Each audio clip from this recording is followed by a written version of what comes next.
Chapter 379. Emotional memories were often particularly deep, but they were often distorted. From Luo Nan's impression, he had taken a step back. It was a true reaction of his mind. But the analysis of this quintessential post was reasonable and convincing. This created a contradiction. Should I believe the data, or should I believe my feelings? Luo Nan believed the former for now, but he still harbored some doubts. He continued to read, hoping to find a more decisive and convincing reason. The group of braggers was exposed when they replied to this point. They had a tendency to turn back to the main topic with great difficulty, but not long after, the following comments veered off the mark.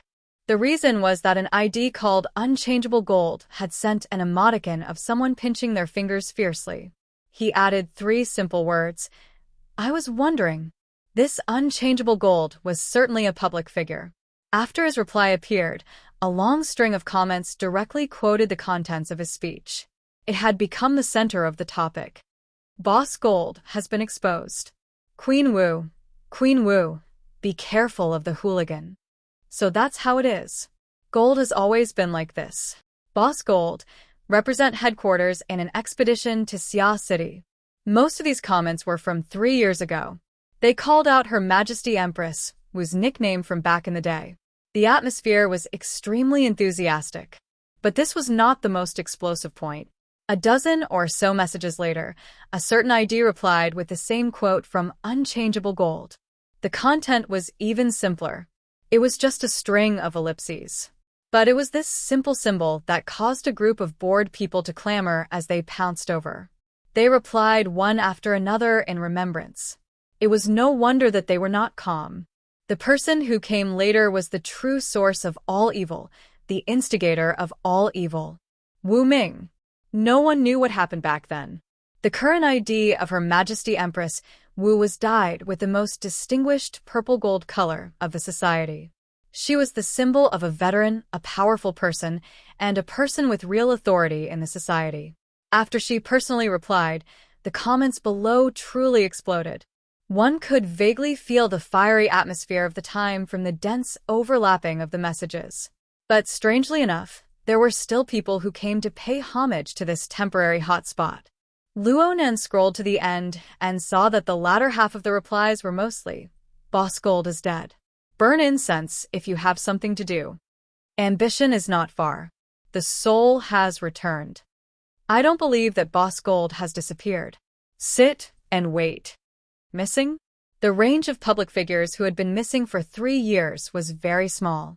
Luo Nan subconsciously opened up Unchangeable Gold's personal page. The entire page was gray in color, but the information of his rank, position, achievements, and honor were all preserved. Looking at it this way, it was easy to understand. Back then, Director Jean was most likely a purple gold certified person, which meant that he was the branch president, the headquarters deputy secretary, and a senior elder. Among this group of people, the strength of B class was considered low. The real ones were B+, or even a class which was the level of extraordinaries. However, he had been missing for many years, so he must have missed the qualification certification process that was held once every 10 years. The relevant benefits were temporarily frozen, and the display of his ID had also become ordinary. Only this locked page and the old posts from back then had some traces left. Luo Nan really did seem to have heard of this before. It was most likely in Bamboo Pole's Notes on the Most Important People of the World course. It shouldn't have been listed separately, but Luo Nan recalled that there had been an extremely famous case of extraordinaries going missing in recent years. The Maple Pavilion case. Luo Nan flipped through the information given to him by Bamboo Pole. His memories from the class became clear. This Mr. Unchangeable Gold was indeed a legendary character. Rumor had it that he was one of the first capital tycoons to strike it rich after the war. He had a net worth of hundreds of millions, but he had awakened to extraordinary powers by chance. He had been infatuated with them ever since, so much so that he had spent all of his wealth in order to take a step forward in cultivation. Perhaps the heavens had been moved by his determination to spend money, or perhaps the extraordinary powers he had awakened to were truly astonishing. He had advanced to become an extraordinaire in the 80s, becoming one of the most apex existences on the planet. After that, he resumed his old business and entered the sea of business. He opened a chain of hotels called the Maple Pavilion. He had brains and the status of an extraordinaire. He had opened hotels all over the world in a short few years, rushing to enter the top 100. His net worth was even greater than when he had first made his fortune. By now, no matter how one looked at it, this Mr. Unexchangeable Gold was a true winner in life. His experiences were wonderful and perfect. However, normal people couldn't understand the world of great experts. It was unknown what Unexchangeable Gold was thinking. He felt that it wasn't enough to open the Maple Pavilion hotels in the 88 metropolitan areas of the world. He began to operate hotels in the wilderness to do business with vagrants. In the beginning, he really did succeed in a few operations. He gained quite a bit of reputation among the vagrants. However, 3 years ago, he rushed to the wilderness to inspect a new location for his hotel. He suddenly encountered an accident and went missing. According to the results of the investigation at the time, the location where Unexchangeable Gold went missing was a mountainous area of nearly 2,000 square kilometers. The force of the impact pierced through the Earth's crust, detonating dormant volcanoes and changing the terrain. The power of an extraordinaire was terrifying, but it was useless. Those who should have gone missing had gone missing. Bamboo Pole mentioned Unexchangeable Gold during class. He wanted Luo Nan to understand that even an extraordinaire wasn't an omnipotent god. Coincidentally, the specific time of Unexchangeable Gold's disappearance and the time of his reply were 24 hours apart.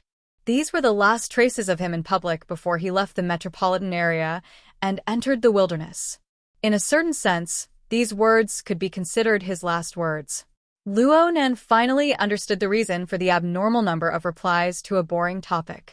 In the end, it was because of this. There was clearly a closing song of a tortuous legend hidden within. Sigh. Luo Nan was no exception. He sighed and closed the analysis thread with dull interest. He didn't want to look at it for the time being. If a young man with the highest goal in life was to become an extraordinaire, he would be depressed for an entire day and night upon encountering such a thing. Luckily, Luo Nan's goal was a bit distant from this field. He adjusted himself a bit and stopped looking at the thread. There were other things he could refer to. Luo Nan hadn't looked at the handouts and notes that Papercut had sent him. He planned to spend half the afternoon to understand them. He never expected to discover that this handout actually revolved around the recording of reality after flipping it open. It was tightly integrated. There was nothing to say. Luo Nan could only activate reality and link to reading mode at the same time. He began to work hard. Of course, the handout only brushed over the first few interludes. It mainly started from the moment he discovered the pleated wild boar and entered combat mode. Sure enough, it was just as Papercut said. Her Majesty Empress Wu's personal explanation of the handout was much more detailed. It was also much more profound than the elite replies seen online.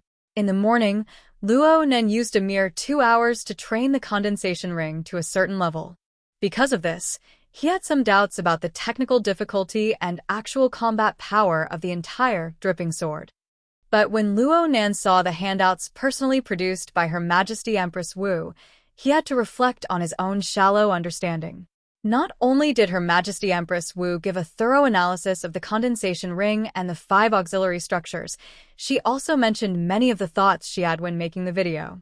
She also added many application techniques, touching upon all kinds of combat environments, unexpected situations, variations of techniques, and so on. From what Luo Nan could sense, Her Majesty Empress Wu used the condensation ring as a foundation. She could add or subtract auxiliary structures at will. She could even add or subtract the condensation ring itself. Her Majesty Empress Wu revolved around the 2 vitals of the enemy, the eyes and the mouth. She could transform into a dozen major categories and hundreds and thousands of killing techniques. Luo Nan didn't quite understand the other categories, but there was a part that involved the nervous system. Just a few words were enough to make his forehead sweat.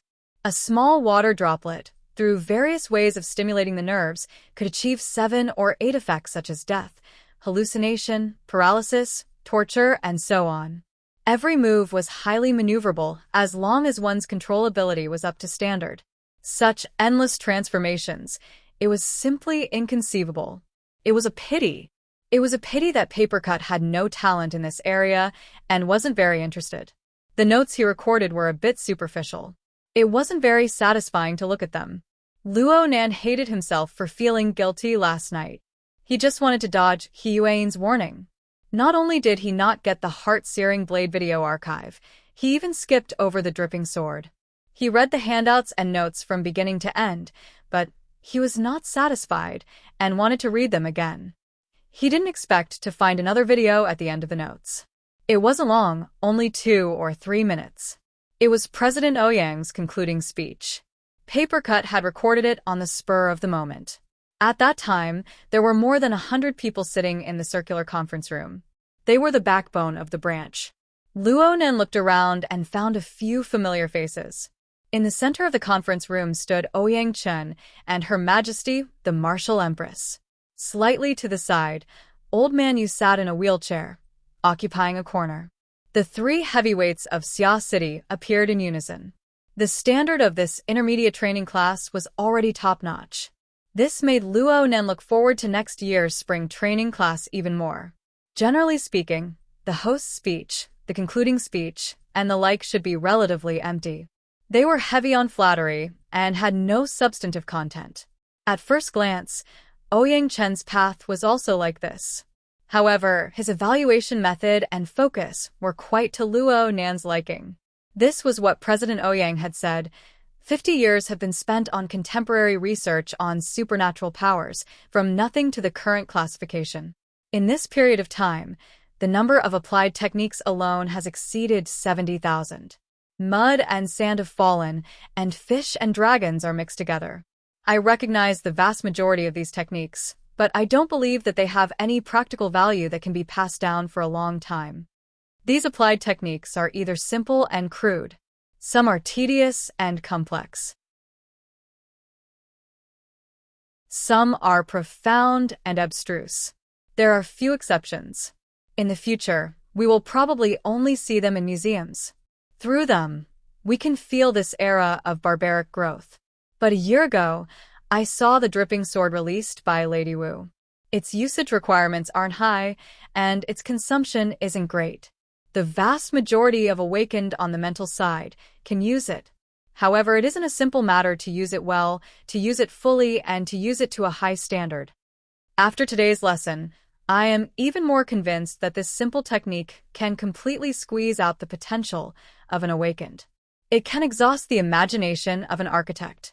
Even if one reaches the level of an extraordinary, one can still unearth valuable topics from this technique.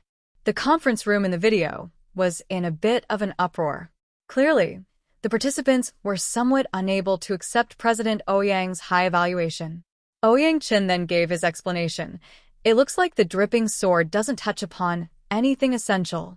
But by relying on the 6 simple structures of the mental interfering with the material plane, it has realized far too many changes.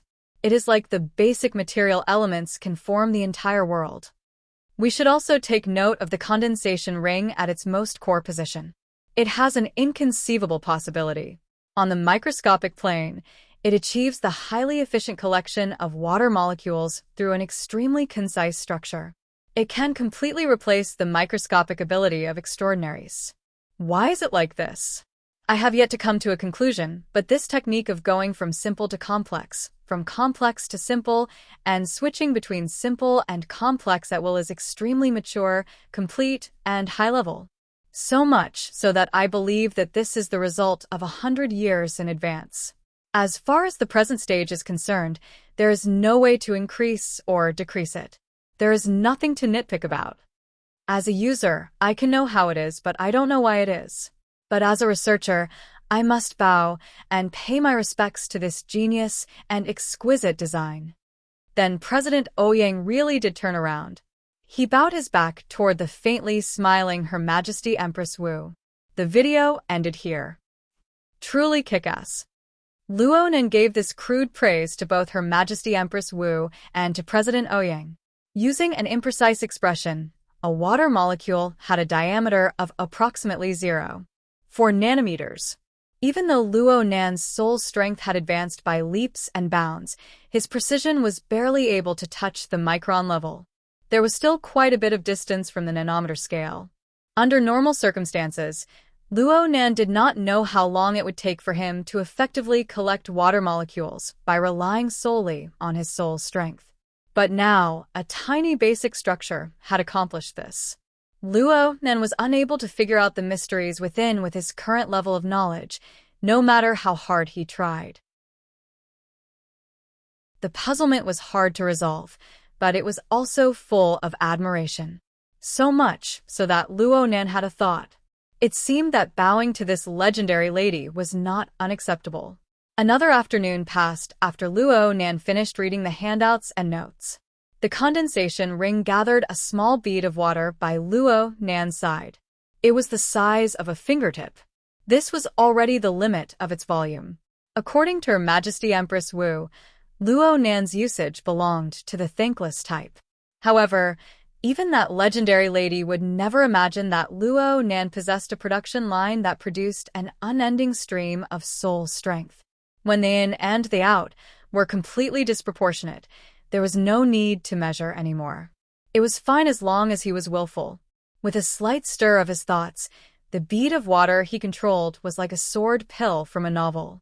It leaped and flew, coming and going freely in the room, doing as he pleased. The materialization of supernatural abilities gave him a greater sense of achievement compared to the soundless siege hammer. There was only half a day left in his closed-door cultivation. His plans could not keep up with the changes. Luo Nan's cultivation plan was far from reaching his expectations in order to clean up his mess. The dripping sword had become the most unexpected harvest. It should be firmly grasped. What? The star atlas of the format pyramid? Wouldn't that be a huge problem? In any case, Luo Nan had already developed a deep interest in the dripping sword. He even had feelings for it.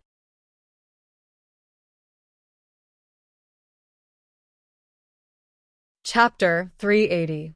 Luo Nan decided to press on with a spurt of energy. He grasped the 5 auxiliary structures of the dripping sword. In his opinion, this was possible. The 5 structures of amplification, acceleration, sharpening, explosion, and guidance were all built around the condensation ring. The complexity of the structure was low, and the requirements for precision were also very limited, especially the range increase, acceleration, and guidance. These 3 structures that increased the effects of control were just extensions of the condensation ring. Luo Nan only needed an hour to master them very well. Of course, this was partly due to the sturdiness of the condensation ring, which allowed him to practice on it again and again. He did not have to worry that the crude auxiliary structure would explode and cause him to start all over again. Luo Nan was already able to make the fingertip-sized bead of water dance up and down within the room. If he urged it with all his strength, it would be like a streak of water slicing through the air. It would only be able to see the light, but not the shadow. Then it would slap onto the wall. It was truly a tragic car accident. The 3 auxiliary structures had exploded on the spot, and the water accumulated in the condensation ring had all been left on the wall, flowing down the wall. Only the structure of the condensation ring had withstood the test. Luo Nan also knew that the room wasn't suitable for training, so he cast his gaze towards the sun-covered courtyard. The condensation ring, which was still accumulating water, was driven by Luo Nan to smash into the screen window. The screen window was breathable, but this condensation ring was already at the micron level. The fine mesh had no effect on it. After exiting the window, in just 2 seconds, the auxiliary structure and water were all replenished. Luo Nan had a good feeling as he watched the water vapor gather and scatter around the condensation ring. Controlling the bead of water to fly here, and there felt even better. Without the restraints of the ceiling and walls, the water droplets initially flew randomly in the yard, but then they spread out in circles. Finally, they passed through the roofs and branches of the community until they flew more than 2 kilometers away. People came and went in the community on the weekend, but no one noticed the water droplets passing over their heads. Even if they did, they would only catch a glimpse of the light at most. They could not understand the truth behind it. The water droplets that were controlled by soul power could naturally reach the location covered by soul power. However, Luo Nen also comprehended Her Majesty Empress Wu's philosophy as he operated. As the distance between him and the water drop sword grew longer, he needed to expend more soul energy to maintain his connection. It also required many auxiliary structures to adjust. While making use of them, they also had to pay attention to the problem of running in. After all, it was the interference of the mind with the material plane. If there was no order between the two, it would cause unnecessary consumption and interference. As for how to ensure the most effective cooperation, there was only one way: practice. Without going through hundreds or thousands of mistakes, it would be impossible to understand the subtle and complicated relationships hidden within. Needless to say, training full of mistakes also consumed a lot of energy. According to the general knowledge Luo Nan grasped during this period of time, even if the basic structure of the condensation ring wasn't damaged, Luo Nan just needed to adjust the other 3 auxiliary structures. It would take roughly half an hour to reach the limits of a mentally enhanced awakened. However, Luo Nan didn't need to consider the issue of consumption at all. He only felt that the feeling of hitting wherever you pointed within a range of more than 10 square kilometers was super cool. He even thought that if he extrapolated from this logic, wouldn't it mean that as long as his soul left his body, wouldn't he be able to run around the streets with the dripping sword? Moreover, with his soul body's sensing range, if he was in the Nade district, he would be able to cover the entire Nade district. If he was in the River Wu district, he would be able to surround the entire River Wu district. How is this dripping sword compared to the flying sword in the ancient legends to behead people? Thoughts spun in and out of his mind, but in the end, he just shook his head in self-mockery. The lethality of the dripping sword was extremely limited, and it was difficult to control and transform it. There was a most basic bottleneck that determined his train of thought to be nothing more than wishful thinking. The out-of-body state was similar to what ancient metaphysics called the spirit leaving one's body. There was no material medium. Though one could travel 1,000 miles in one night, one could not do anything to the material world. There was no interference power to speak of. In this way, as long as his soul left his body, the condensation ring would naturally.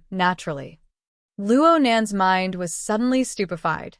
After the blank period passed, his previous train of thought was completely washed clean. The following thoughts were like grasslands after a spring or summer rainstorm. They grew endlessly. What would happen?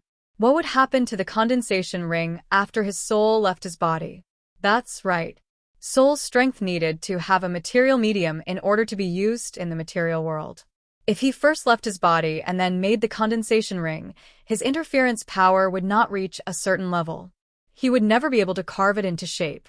But now, he had already made the condensation ring in advance. He had embedded this precise structure into the boundary between the mental and material planes. Though its nature was rather subtle, it was already in actual existence from the perspective of the material plane. It was tantamount to him having made a machine. This machine could automatically gather raw materials, water molecules, and carry out production. All that was left for him to do was to fill it with fuel, soul strength. In this way, when his soul left his body, the condensation ring would be the medium. It would be the medium. It would be the medium. It would be the carrier. It would be possible to realize interference. Wasn't that right? Luo Nen lay down on his bed, cutting off all his thoughts. It was better to directly test things out than to think about it. Even if he failed, he would only lose a fine-level condensation ring. At this stage, he would just lose a piece of blue equipment. As he mentally prepared himself, he decisively went into an out-of-body state. In the next second, he pulled his soul out of his body and floated out the window. He floated side by side with the 1 centimeter diameter water bead under the warm afternoon sun. There was quite a bit of time between now and noon, but the slanted rays of sunlight and the dense yang energy in the air still transformed into formless astral winds. They blew endlessly against his soul body, and the consumption of soul strength suddenly rose by a large amount. There were very few B-rank powers who could go into an out-of-body state. Very few of them would brazenly go astray in the day and compete with nature in the first 2 or 3 years after they reached this realm. Student Luo Nan relied on the format pyramid production line to produce soul strength in an unending stream. He had abundant stamina and was able to do this willful method. Luo Nan still didn't consider the problem of consumption. Right now, he only paid attention to the condensation ring. The water bead had yet to collapse on the purely material plane, and there was no obvious wear and tear. As for the condensation ring at its core, it was extremely stable. It steadily consumed soul strength. Everything was calm and tranquil. It was natural. This feeling was like being engraved in a lens. It was preserved in a negative, the moment of a swift paddling through the water. Though the watermark was shallow, it was nearly permanently engraved. The infusion of Luo Nan's soul strength gave this simple remnant image a new layer of color. Through a different form, it obtained a life force. Perhaps there was a problem with the analogy he chose. Right now, Luo Nan's heart was filled with a swift, causing a nearly delusional realization to appear in him. It involved the mutual interference between the mental and material worlds. Luo Nan felt that when the interference occurred earlier, the user seemed to have warped time and space to an extremely small extent. The user had intercepted an extremely minute fragment from the endless river of time that Luo Nan had experienced. Then, the user had used soul strength to endow it with new meaning. Damn it, this topic was too deep. If Luo Nan thought a bit deeper, his brain capacity would explode. Plus, his train of thought had clearly gone astray, so he decisively gave up. In any case, the facts before his eyes verified Luo Nan's initial thoughts. There was no problem at all with continuing to control the condensation ring after his soul left his body. The two naturally intersected. There was a continuation of a timeline and a cause and effect relationship. Who created who? Who attached to who? It formed a very interesting circle. Luo Nan had a faint conjecture. Perhaps other mentally enhanced ability users wanted to use their soul bodies to interfere with the material world. They should have done so through similar methods. That was to first create a stable tool that could be attached to. It could be a condensation ring, a hot air balloon, or a glider. As long as there was a small object that could intervene between the mental and material planes, then it would be like what was said in philosophy classes. Humans create and use tools. They are different from all other animals. Then they change the world. Of course, not just any condensation ring could achieve this function. The condensation ring Luo Nan created was a piece of blue equipment. Yes, it was possible that it was a piece of purple equipment. This condensation ring had certainly crossed a certain threshold in terms of precision. It had met some strict standards. Only then was it able to maintain stability for a long period of time in the boundary zone between the mental and material planes. Only in this way could it become a tool, a machine, and not a mere delusion. Luo Nan's soul soared into the air. His soul strength continued to act on the condensation ring, forming an unquestionable interference force. The water bead's bearing capacity was quite weak. Luo Nan tried to add a bit of force, and the bead collapsed into mist. However, the condensation ring structure remained stable, and it continued to gather water.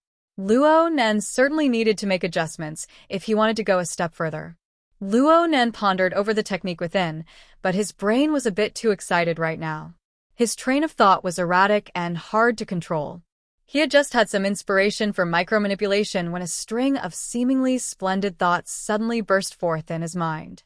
Yet he could not find the reason for them, stirring them into a pot of porridge. All right, this was just a reminder. He should not forget himself from excitement. Perhaps he had overlooked something. He could think deeper. Were there any relevant factors that he had not considered? Luo Nan pondered for a while to no avail, so he changed his perspective. What problems had he not resolved over the past 2 days? The economic crisis in the format pyramid, the remodeling of the star atlas, the root receptacle, the root nature, and the root nature, The outsourcing of Her Majesty Empress Wu's business, the paranoia of his aunt and uncle, the setback in the exploration of the mysteries of gear. Luo Nen only discovered that there were so many unresolved problems on his body after a rough combing through. This was still a time of peace. If the threats from headquarters, the Order, and Quantum Corporation were added in, would he still want to live? Luo Nan reflexively wanted to rub his own head. He wanted to see what sort of person was capable of stirring up all these threads together. However, it was his soul body that moved. The body lying on the bed in the room was motionless. This was the inconvenience of a mental journey. Hiss! The spiritual light was like a blade, instantly severing all of his chaotic thoughts. It was also like an electric shock. The powerful light tore through his mind, illuminating the hazy world for a time. Stimulated by the spiritual light, an object that existed within his brain but was not part of his flesh and blood appeared. It trembled endlessly as his soul's strength entered and exited it. The external neuron. Luo Nen finally thought of it. He had pondered over how to interfere with the source of the material plane after his soul left his body. Wasn't it because of the external neuron? That night, his soul left his body to explore the mysteries of gear, but it was difficult to enter. He speculated that it was very likely because he did not bring the external neuron with him. Later, he tried to absorb it purely with his soul strength, but he failed miserably. Then, he created the reversal of true energy, using the material to interfere with the mental. He burned and refined it, but there were no results. But now, the condensation ring had fallen from the sky and brought him around a corner. It had actually easily and skillfully crossed the great gate of his soul, interfering with the material world. With the support of the condensation ring, his out-of-body soul was able to possess interference power without going through his fleshly body. Couldn't this method be used with the external neuron? Right? The thought was unstoppable once it formed. Luo Nan was unable to continue thinking. His soul body immediately threw itself back into the room, restoring the faintly discernible connection with his fleshly body. Then he willed it, stimulating the external neuron to produce a response. There were no surprises. The electric dragon that remained within his brain radiated a brilliant radiance. It bared its fangs and brandished its claws as it swam outwards. Electricity seeped out from between Luo Nan's eyebrows in the next moment. Luo Nan instantly severed the direct connection between his soul and fleshly body. The external neuron had just thrown itself outside his body when it lost its guidance. Naturally, it was about to retract back. Luo Nan's soul strength drove the condensation ring to meet it. On the mental plane, electricity and the condensation ring's structure collided. There's a way. How could there be contact if there was no interference? Luo Nan's joy only lasted for 1/100th of a second before the external neuron's powerful impact crushed through the condensation ring. The accumulated droplets of water simply collapsed into mist, leaving not a single drop behind. The 3 auxiliary structures that supported the condensation ring were instantly wiped out.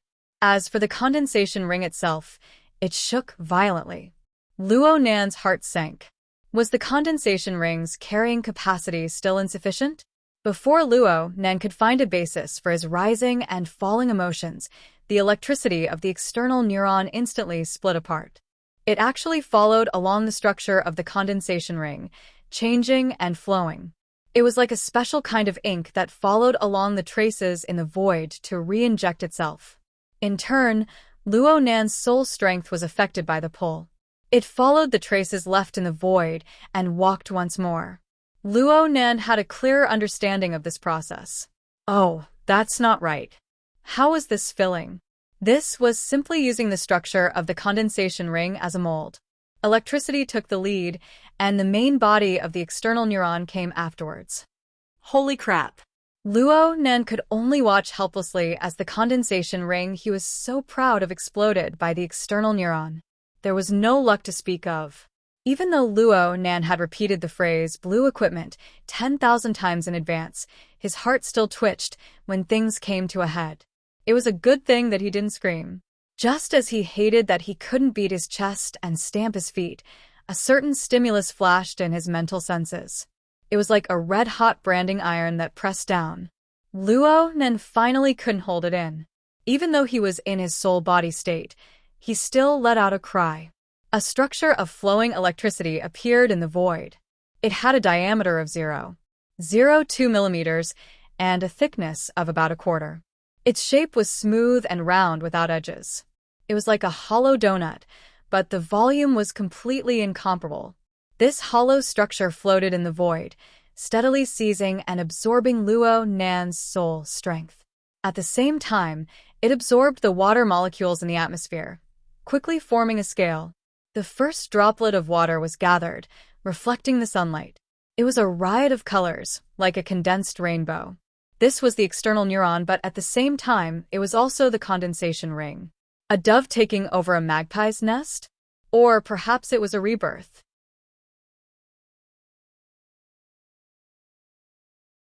Chapter 381. A 7 to 8 centimeter long metal thread that was shaped like a spider's web and emitted electricity on the mental plane transformed into a hollow donut with a diameter of 0.02 millimeter and a thickness of 0.5 millimeter in front of Luo Nan's eyes. Just like that, it weaved and perhaps condensed and shrank, finally forming a microscopic structure on the micron scale and displaying a wonderful quality between the material and the spiritual plane. Fine. In any case, Luo Nan had never truly grasped the external neuron's volume, weight, and material. Luo Nan was quite cautious about the new condensation ring floating in the air. His soul force touched it carefully, but the other side was incomparably cooperative. With just a thought, he could control it effortlessly. It felt no different from the previous version. At first, Luo Nan was cautious, but later on, everything went smoothly. He was already unable to distinguish the difference between the two versions of the condensation ring. Subconsciously, he controlled the water droplets to fly up and down in the bedroom. The rest of his brain was occupied with thinking, what concept is this? What is the principle behind this? What kind of trick is this? Why the F***CK? His emotions, which had been muddled by the miraculous changes of the external neuron, finally recovered the momentum that he should have after repeatedly thinking about it to no avail. With a surge of emotions, all of his thoughts were overturned. Even though the scene of Luo Nan seizing his body and exchanging his bones was a wondrous creation, and the mysteries within pointed to the essence of the universe, it was unable to overcome the ecstasy that surged within Luo Nan's mind at this very moment. No matter how good the theory was, it couldn't beat reality, right? Luo Nan already understood the practical significance of the changes. From now on, he could carry the external neuron with him to any place that his soul body could reach. Of course, this also included gear. The human mind was just that strange. No matter how strong the desire in the bottom of one's heart was, one could still remain calm when the goal was just out of reach. However, once the goal was confirmed to be within reach, all the previous cultivation would be instantly broken. Before the pleasant surprise brought by the external neuron faded, Luo Nan's mind was occupied by gear. Luo Nan confirmed that gear hid a great secret. It was a great treasure trove for him. As the key that was most likely to unlock the treasure, the external neuron also hid a big secret. Perhaps only when the two came into contact would they appear at the same time. He didn't know if his conjecture was correct, but how would he know if he didn't try? Luo Nan was a bit unable to control his emotions. He was impatient right now. The soul circled around the bedroom 3 times and came up with 3 reasons. First, today is Sunday, the construction team will not work, there are no miscellaneous people waiting there. Secondly, the soul could leave the body and bring along the external neuron. The micrometer scale structure was equivalent to the cross-section of a spider's silk. It was extremely tiny and could come and go quietly without anyone noticing. Thirdly, it was still early. He could make a round trip within 5 minutes. There was plenty of time to explore. If everything went well, he could come back for dinner. If things didn't go well, he could go back again after dinner. All the reasons were in support. All the conditions were in place. What was there to wait for? Before he could finish his thoughts, his soul body charged out of the room, ignoring the window screens and whatnot. When he reached the courtyard, he flashed out of the neighborhood and charged into the sky. Luo then clasped the condensation ring formed from the external neuron, and the flying speed of his soul body was not affected in the slightest. Faint traces of water could be seen in the courtyard, but he disappeared without a trace as soon as he entered the sky. At 4 or 5 o'clock in the afternoon, the sun seemed to be at the same level as the dense forest of skyscrapers. Only the endless light still floated in the clouds. At this time, it was approaching the peak traffic period. Small and medium-sized aircrafts were also shuttling back and forth in the high-altitude traffic layer. The late autumn sun was slightly warm, and the high-altitude airflow was dense and cold. The two intersected, and the impact of Luo Nan's emotions melted a bit. He suddenly came to a realization. The external neuron had a physical body. Only the heavens knew what the consequences would be if it were to collide with something while flying at high speeds. There was nothing wrong with rushing to excavate the treasure, but he was carrying the external neuron. If he were to lose it in a careless operation, he might as well smash his head into his bed and play soccer. Luo Nan was about to fly out of the Nade district by now. His thoughts stirred, and the flying speed of his soul body slowed down a bit. He was a bit further away from the uppermost traffic layer. As for the condensation ring formed from the external neuron, it floated in front of his soul body all this time. The condensed bead of water had lost too much energy from flying at high speeds. It was practically shapeless. Even though it was endlessly replenished, it was still several times smaller than when it was at its peak. An odd thought crossed Luo Nan's mind when he saw this situation. In the next moment, he used his soul strength to guide the external neuron into the interior of his soul body. As long as he didn't get into a car accident, the external neuron would be fine. The feeling of his soul body swallowing the external neuron was very subtle. This was because there was a constant transmission of soul strength between them. After the external neuron was absorbed into his body, this transmission relationship was completely assimilated into the interior of his soul body. The process was roughly like this. The soul body would first pour soul strength into the condensation ring that the external neuron had reconstructed. The power of nothingness would naturally possess the nature of interference power. It would gather the water molecules in the void. Under the high-speed flying state, the bead of water would be lost at every moment, but it would be endlessly replenished. The early stages of the accumulation of water molecules existed on the nanometer scale. Luo Nan could do nothing about it, but he could sense the large-scale condensation of water vapor in the later stages. This feeling was like the soul body inhaling and exhaling water vapor, carrying out a peculiar breathing. It naturally formed a connection with the outside world. In the traditional sense, the soul body was only at the level of a yin soul. Of course, it was impossible to realize such a connection. In fact, the source of this phenomenon came from the new version of the condensation ring. The interference power emitted by the condensation ring gathered water, and it acted back on the soul body itself. It permeated into every corner of the soul body. And then, Luo Nan's high-speed flight came to an abrupt stop. He hovered high in the sky, and below him was the stream of light from the aircraft whistling past. It was as if the entire city was operating at high speeds. Only he stood alone in the sky, distancing himself from the world below him. He didn't have the leisure to sigh with emotion. He just happened to find an interesting processing machine for his soul strength. This machine swallowed nothing and came out something. It absorbed 0 and came out 1. It burned nothingness and condensed reality. This was the condensation ring. This was the external neuron. As the interference power gradually pervaded, it was as if a set of incorporeal skeletal meridians had been stuffed into the soul body. It was draped with flesh and tendons of the same nature. Well, this description was a bit too exaggerated. A more realistic way of saying this was that Luo Nan's soul body seemed to be plated with a layer of gradually closing incorporeal, yet marvelous membrane under the full effect of the interference power. Figuratively speaking, Luo Nan's soul body seemed to have turned into a cloak. Luo Nan's core consciousness resided in the center, and he made contact with the mental and material worlds at the same time through this cloak. The cloak became the facet of the mental and material worlds, intersecting with both planes. It was thin to the point of nothingness, but it had marvelous effects. Luo Nan's consciousness was wrapped in this cloak, and it had a bit of an independent flavor.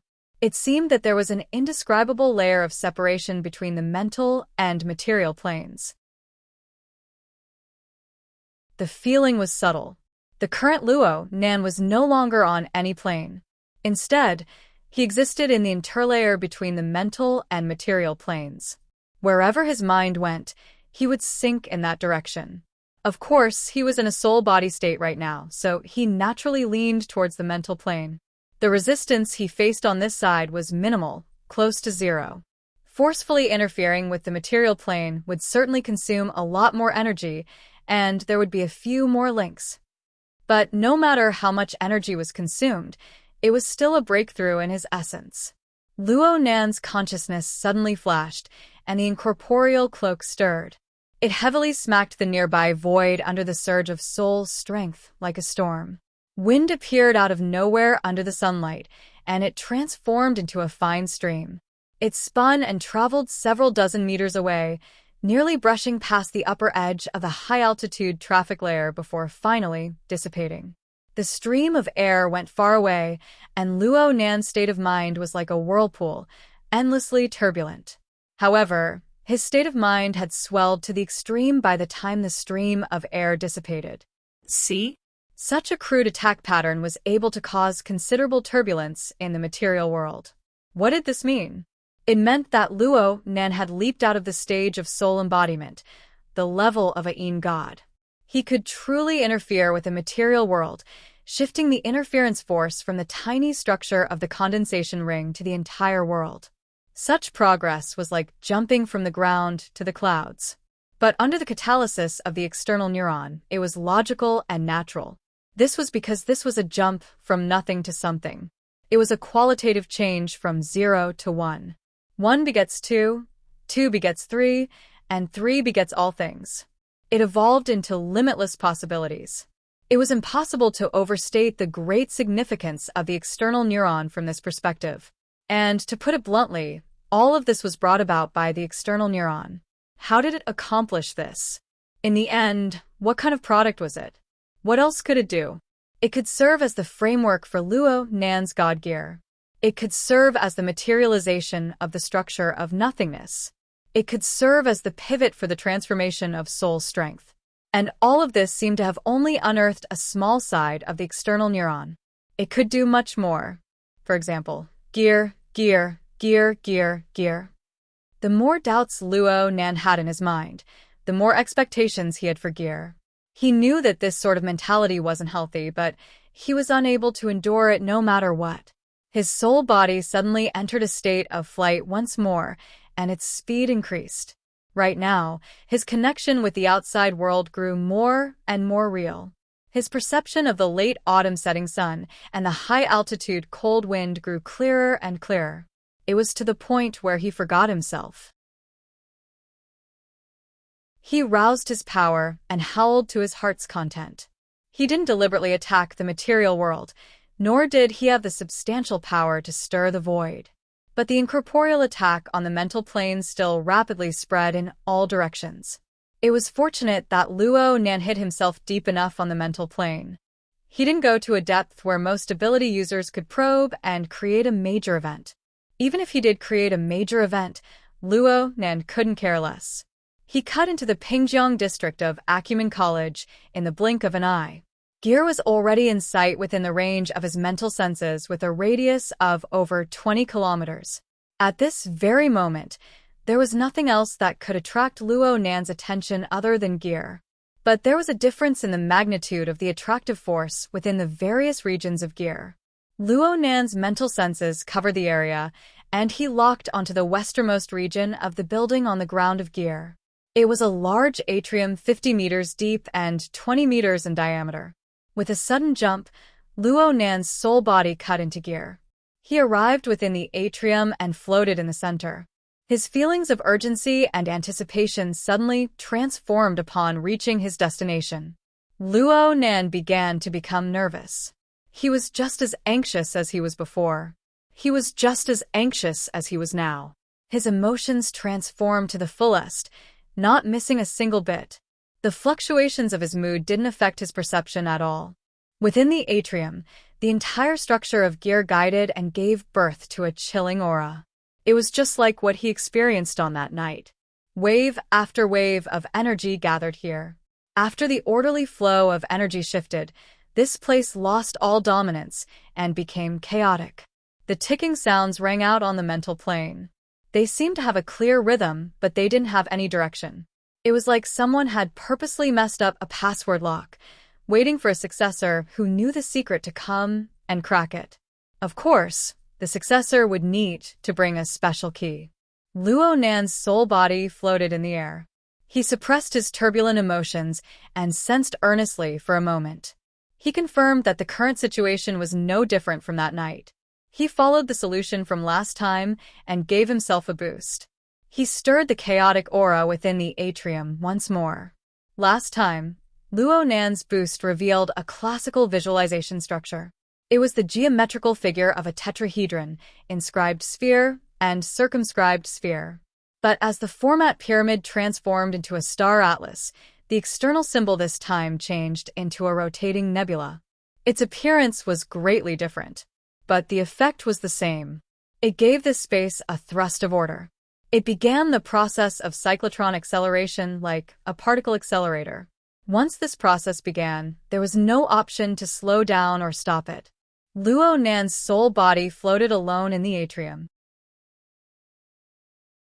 He calmly welcomed the crazy scene of layers of restriction, rotation, and acceleration. He also experienced the myriad curtains that fell on the mental plane. The layers of strange information intersected. He knew long ago that the mental plane in his eyes was different from the vast majority of ability users. The mainstream theory of the structure of the mental plane divided the mental plane into 3 zones, 1 region and 1 domain.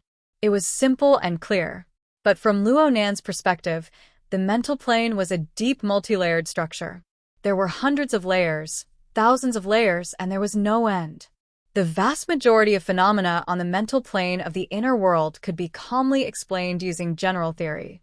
In comparison, Luo Nan's perspective was far too cumbersome and complex. However, Luo Nan had never seen an explanation that was more accurate and appropriate than his multi-layered curtains perspective in describing President Ouyang's logic world. Yes, the logic world. Luo Nan never stopped pondering over the strange phenomena within the atrium over the past 2 days. He already felt that the atrium cyclotron he sensed right now was actually a bit similar to the logic world. At the very least, it was a method of distorting the mental plane. Of course, there were more differences.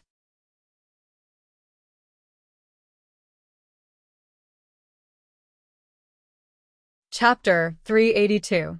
From Luo Nan's perspective, President Ouyang's logic world used the complex structure of the mental plane to forcefully pull the distant plane over, forcefully linking it with the surrounding material world. It was like casting a hook to fish. It looked casual, but the purpose and logic were extremely strong. It was just that outsiders had no way of knowing.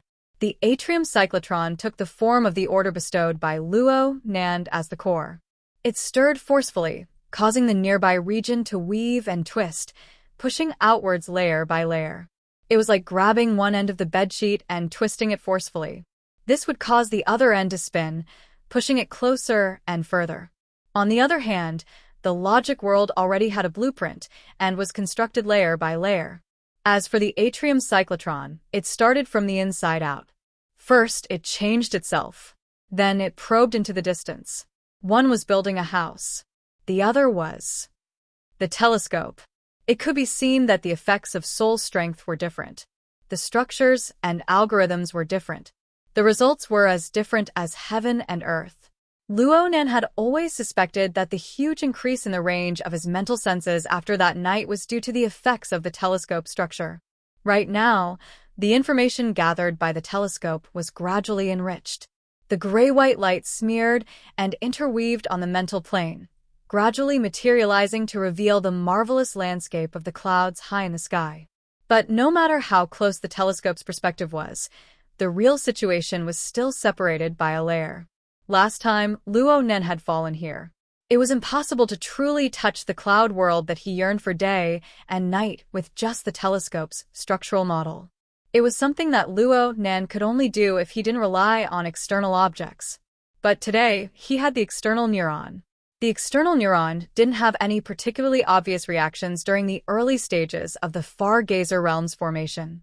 It was just that the bizarre cloak that had just taken shape had already revealed a special quality due to the external neuron's influence on the road.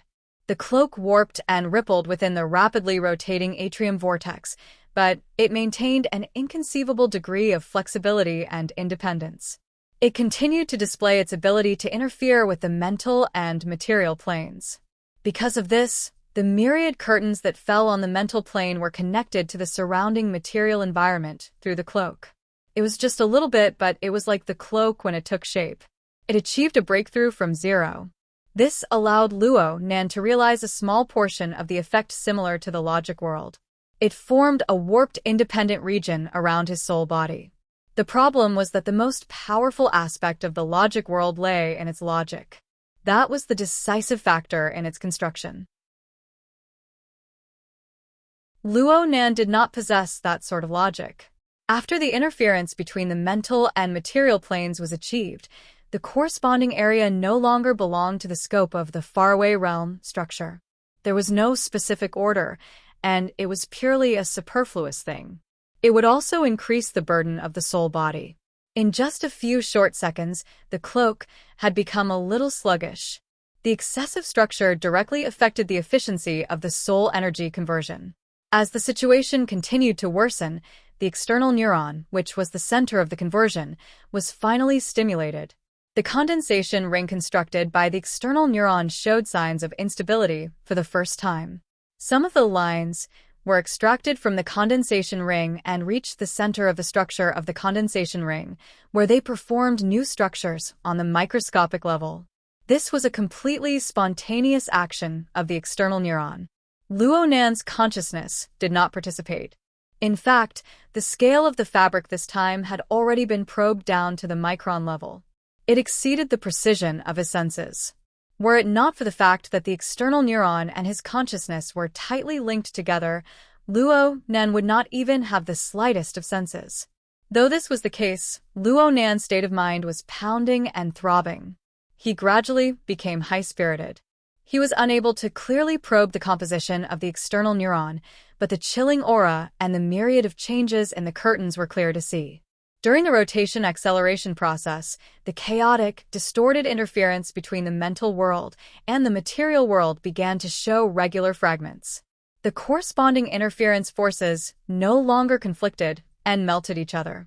Instead, they piled up and spun, achieving a certain reflection with the structure of the telescope. If the rotation speed of the telescope was said to be 10, then the region that Luo Nan could interfere with and warp had a rotation speed of 1. Every 10 revolutions of the telescope, the interference area would revolve once. It was precise and rhythmic, but it was gradually changing and speeding up. 10, 1, 10, 2, 10, 3. The rotation speed of the telescope was already relatively fixed, but the rotation speed of the interference region was constantly increasing. When it came to the material plane, there were already obvious signs. In the center of the atrium, the light in the void was clearly distorted, and the low sound of bung-bung, like the vibration of a bowstring, continued without end. If Luo Nan hadn't lost his temper 2 days ago and destroyed the majority of the surveillance cameras inside gear, this piece of information would have been impossible to hide. How could Luo Nan care about this? His soul body was located in the core region of the distorted void. He could personally experience the extent and speed of the distortion. The cloak was no longer sluggish, but the layers of acceleration accumulated astonishing potential energy. It pushed his emotions endlessly, causing his body and mind to tremble both inside and out. His guess was correct. No matter what form the external neuron took, its existence held an extremely important meaning to Gear. It was like a key was inserted into a keyhole. It twisted according to the rules of induction, and the heavy door slowly opened for him. 10, 4, 10, 5. In other words, when the telescope structure made 2 revolutions with his sole strength, the interference region revolved once as well. The 2 revolutions were perfectly synchronized, and Luo Nan's consciousness went blank for an instant. This was because at this very moment, the stacks of gray clouds he had been paying attention to all this time collapsed without any warning. It was as if the entire sky was pressing down heavily on him. Luo Nan came to a realization in the next second. It wasn't that the firmament was pressing down. It was that he was piercing through the clouds. Heaven and earth had already shifted. Luo Nan crashed into the depths of the nearly boundless grayish-white cloud layer. His perception of the outside world was a bit more realistic thanks to the existence of the cloak. Clouds piled upon each other under the dim lighting. Smoke flew about, and a blood-like color seeped through the gaps between the clouds. A direct chill and the ear-piercing howl of the wind came at the same time. This place seemed to be some high-altitude region, probably the upper part of the troposphere. The airflow was intensely disturbed, like a never-ending tsunami of clouds and mist. The airflow swirled the clouds, water droplets, and ice crystals. It swept past with a rumble, violent and manic. The astral wind blew through the gaps between the clouds. Luo Nan could see that there was an even vaster space beneath the thick clouds. It was just that it seemed to be covered by a prairie fire. The blood-red color between the gaps between the clouds was the reflected light. That's right. It's here. It's here. Luo Nan looked all around.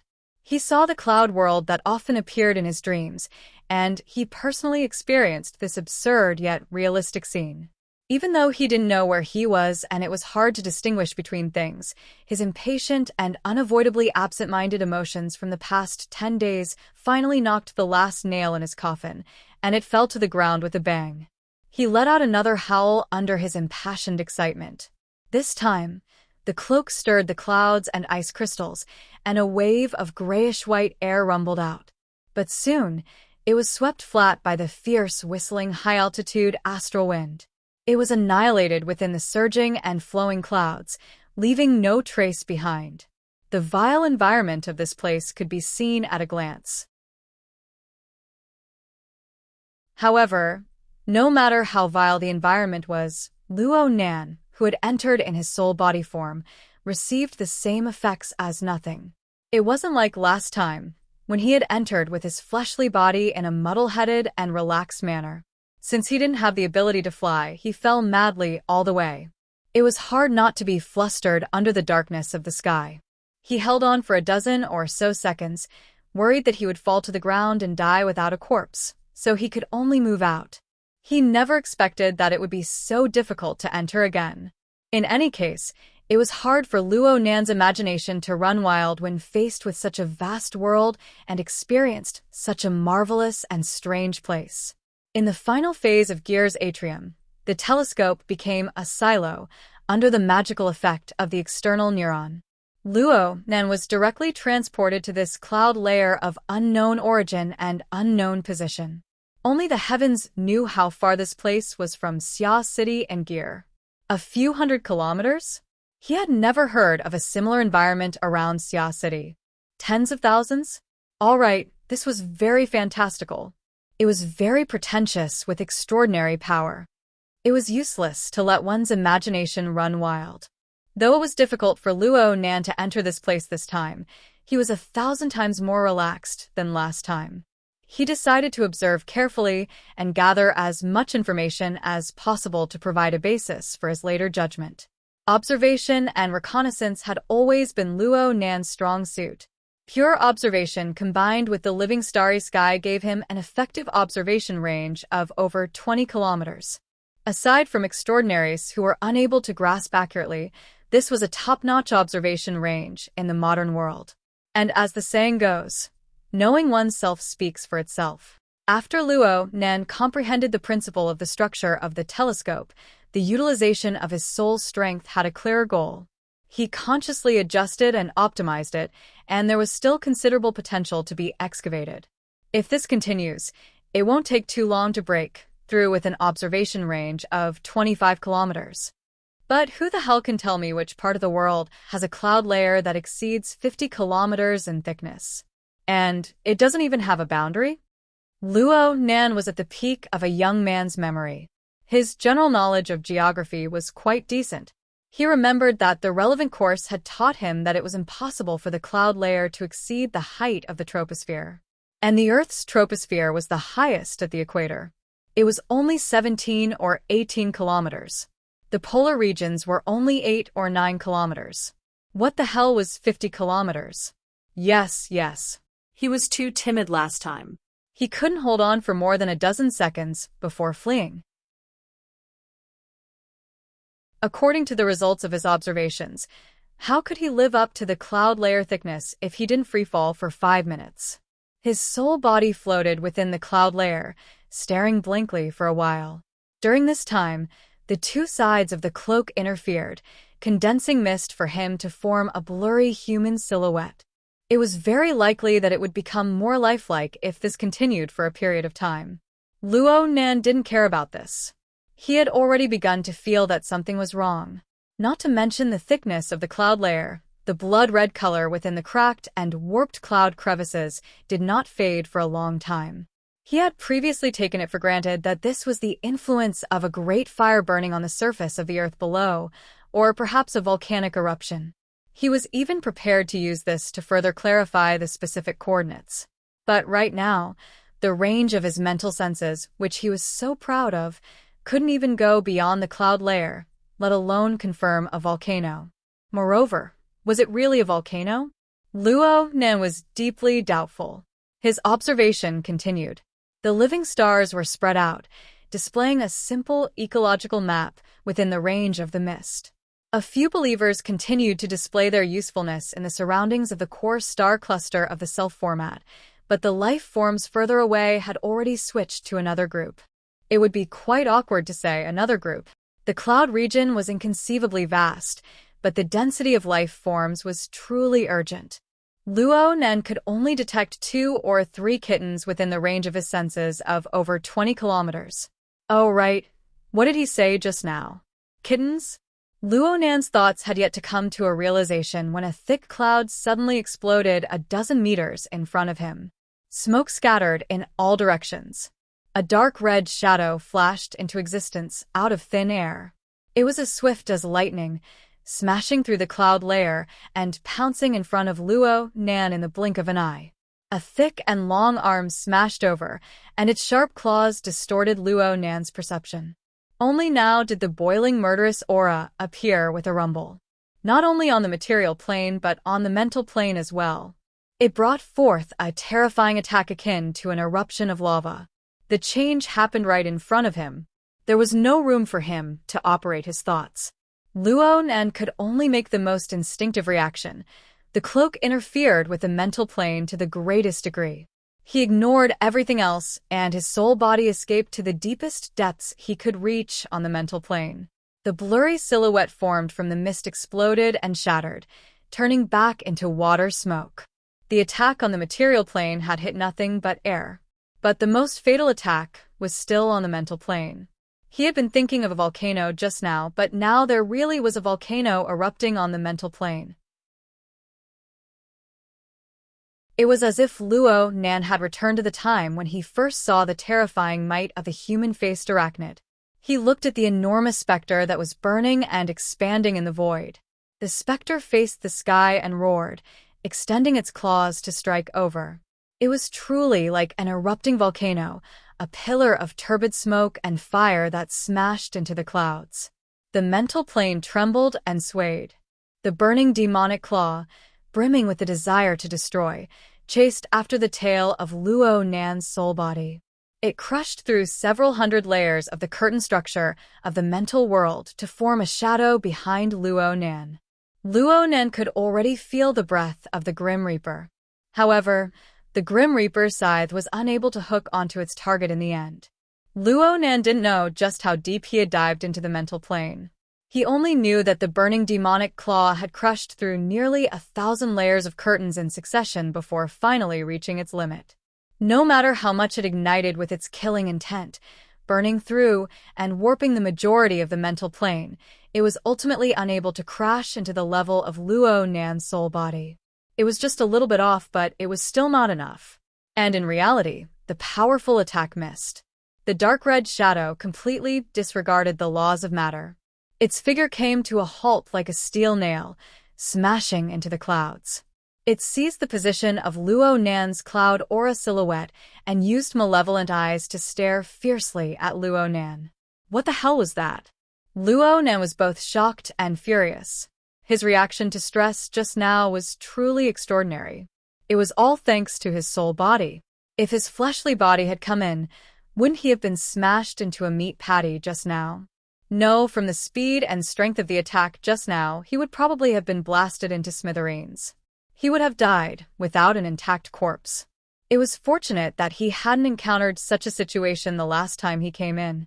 Otherwise, today's matter wouldn't have happened. Right now, Luo Nan was like entering a wildlife sanctuary. He was sitting in a fully armed tour bus, separated by a layer of transparent glass. He was in close contact with a dangerous, ferocious beast. As for the ferocious beast, it was entrenched in the clouds, revealing its malevolent body.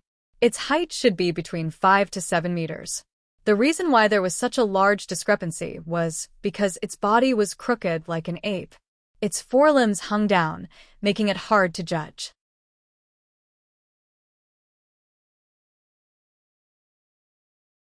Chapter 383.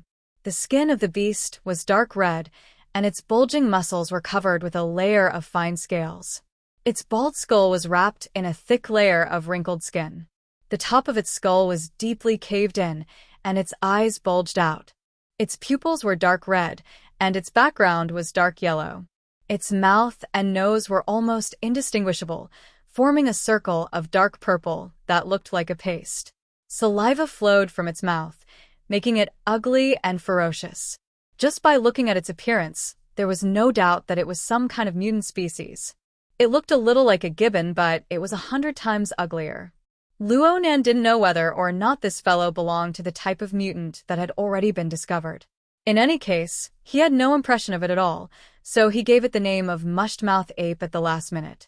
At this moment, the rotten-mouthed ape was staring straight at him with its crimson eyes. It was clear that the enemy was able to lock onto Luo Nan's specific location on the mental plane, even though the enemy was unable to attack him. Just this point alone surpassed the vast majority of people Luo Nan had encountered. After about a minute, the mush-mouthed ape seemed to have grown tired of the pointless staring. Its strong body slowly sank and disappeared into the clouds. Its gaze never left Luo Nan's location until the very end. Its gaze was turbid, but it possessed the cruelty and greed of a predator. This made Luo Nan understand that this mush-mouthed ape was treating him as prey. It had no intention of giving up in the short term. As long as it grasped the opportunity to break through the isolation on the mental plane, it would slaughter its way over without the slightest hesitation. It would tear Luo Nan to pieces, then it would devour and digest him. Some time later, Luo Nan's thoughts were verified. Sure enough, the mushed-mouthed ape didn't leave. It maintained a high level of patience and intense desire. It constantly wandered around Luo Nan's surroundings, ready to make a move. Sometimes it really did launch an attack. Its tyrannical and overbearing attack pattern was able to exert pressure on Luo Nan even if its attacks failed.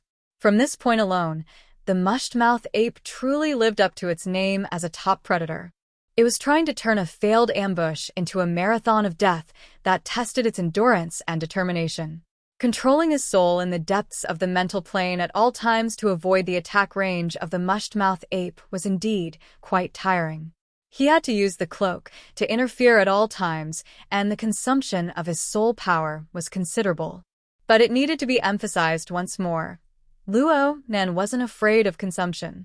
He wasn't afraid of consumption. He wasn't afraid of consumption. Important things must be repeated 3 times. It wasn't easy to move around in the depths of the mental plane. The current rate of soul power consumption had indeed surpassed the output of the production line, but only by a little.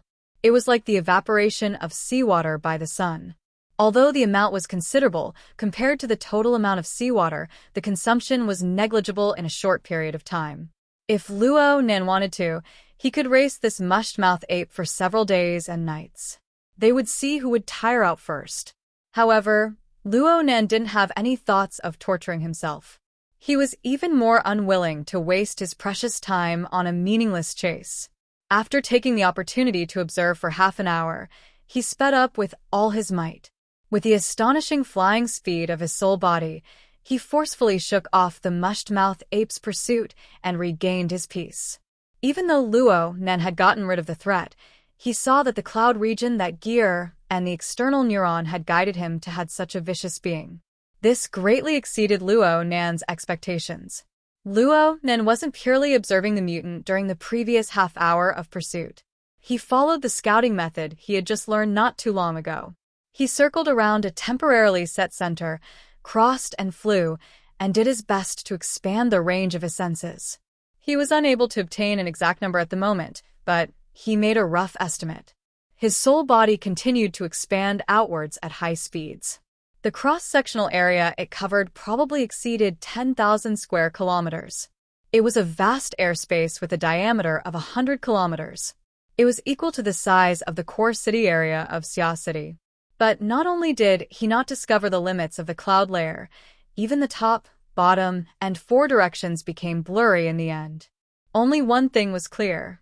The mushed-mouth ape he encountered had appeared again and again in this airspace. He no longer had any thoughts of 2 or 3 kittens. Even though there were only a few of these valiant and tyrannical kittens in the 100-kilometer area, it was still too crowded for apex predators. They moved like lightning, and their range of activity was frighteningly large. Luo Nan tried to lock onto 2 of them. He only followed them for a few minutes before the targets jumped out of the limits of his senses. But at the same time, new mushed-mouth apes leaped in.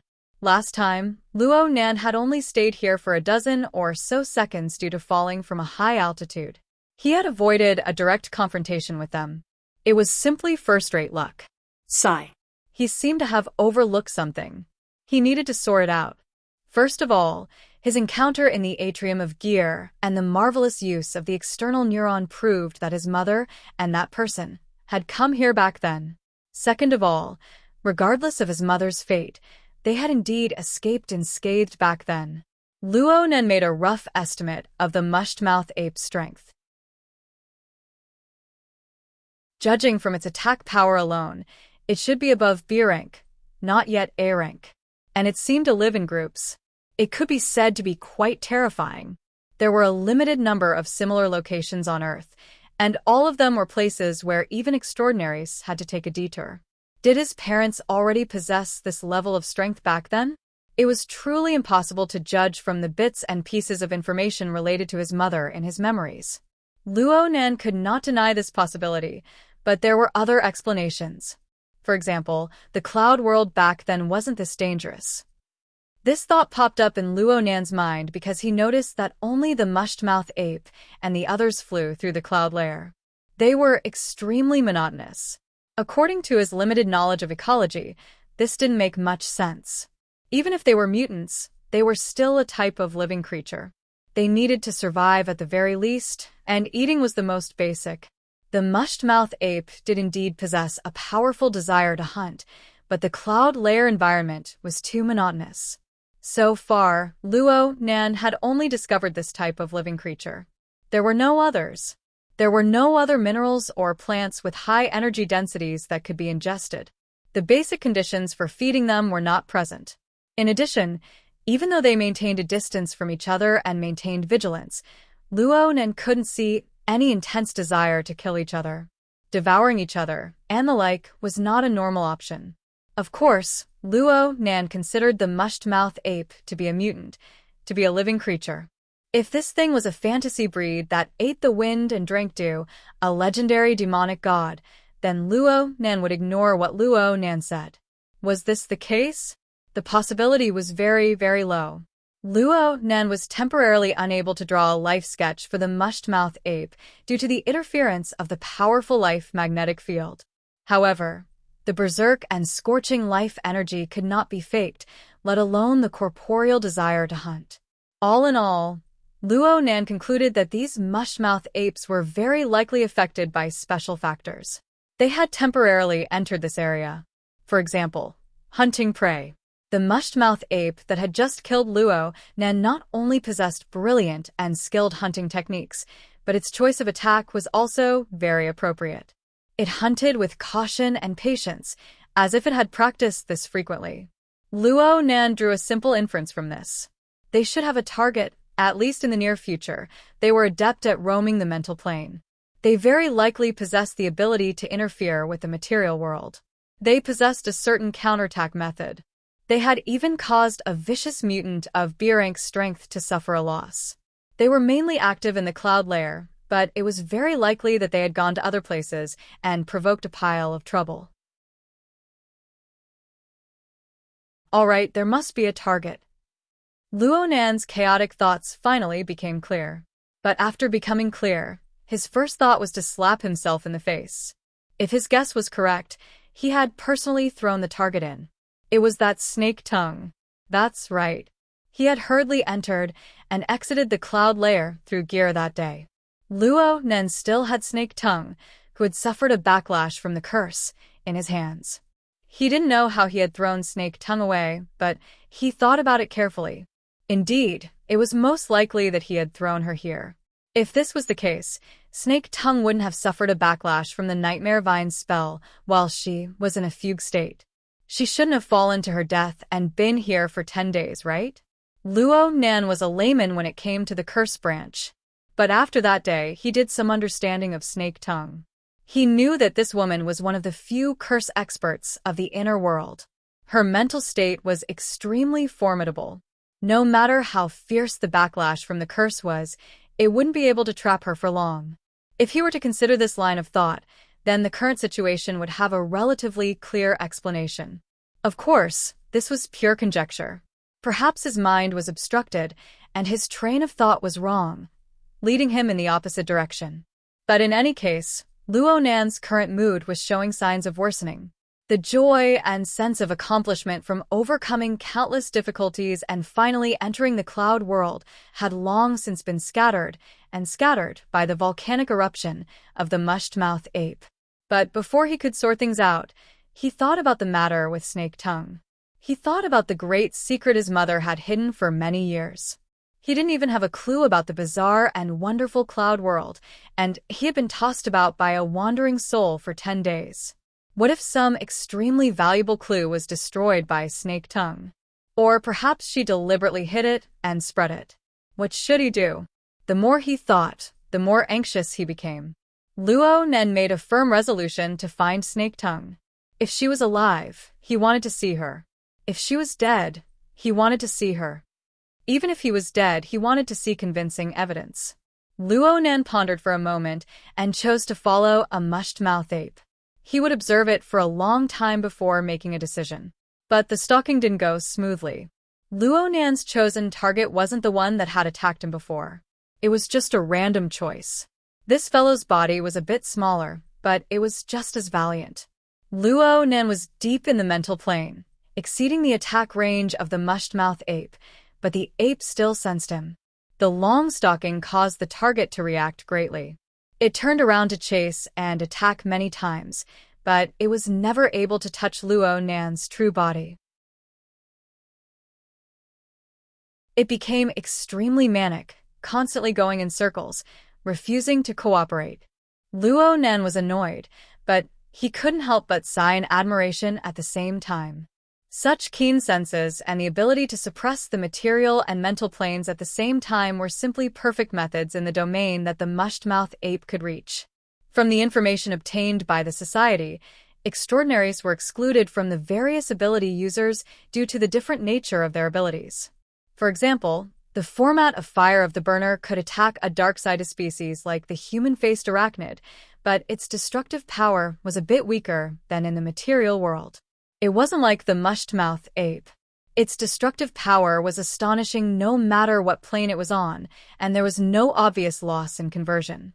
As for how it was used, how much experience could Luo Nan earn from observing it a few times?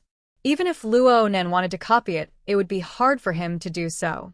He could only drool at the mushed-mouth ape's methods. Time passed like this, second by second. Luo Nen knew that it would be hard to find any clues related to snake tongue if this continued.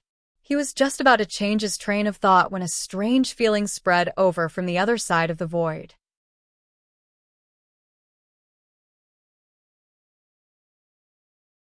Chapter 384. Luo Nan was certain that the connection between his soul body and fleshly body was still there even though he had moved through the void. It was just that the distortion was severe, weaker than it had ever been. He couldn't estimate the distance at all, and his perception of the details was also a problem. Luo Nan was a bit flustered when he sensed what was happening over there. He didn't care about anything else, but he was worried that his aunts would come home and see him lying on the bed like a corpse. They would send him directly to the hospital. Even though Luo Nan had 10,000 hopes of doing an in-depth exploration of the cloud world and ascertaining Snake Tongue's whereabouts early on, reality was right there. He still had to kneel. With a thought, in the empty center of the condensation ring structure, the new structure formed by the external neuron released a corresponding signal. The soul cloak's interference method changed, and in an instant, the world changed. In the depths of the clouds, the messy tail ape, who had been teased for a long time, was still in a rage. The threat that had troubled it for a long time had suddenly disappeared without a trace, as if it had never appeared.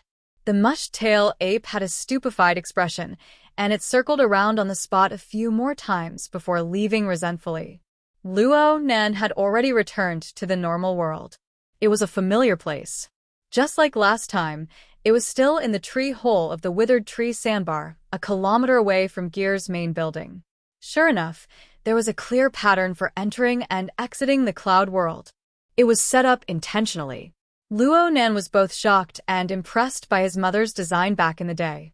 Unfortunately, he was unfilial as a son. He had casually thrown out a piece of trash and caused trouble.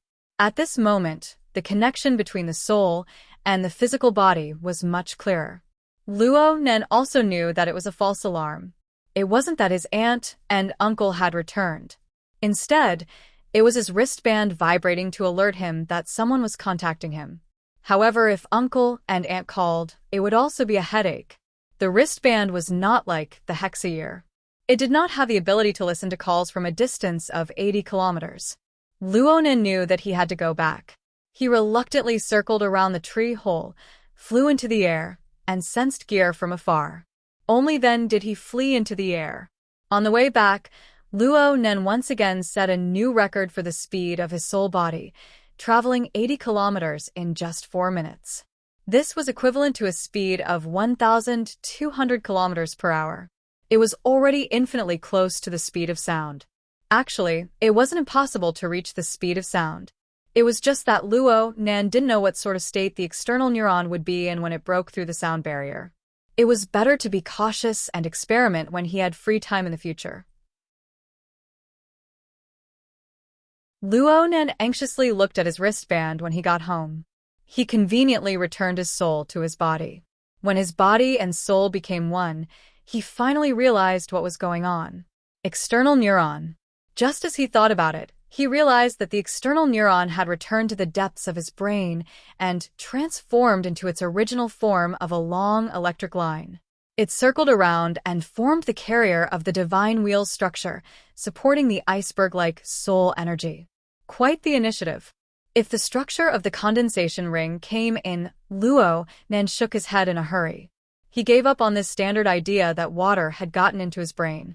He got up and stretched his neck to look at the caller ID on his wristband. He definitely wouldn't be able to pick up the first call. Later on, the person called twice more before stopping.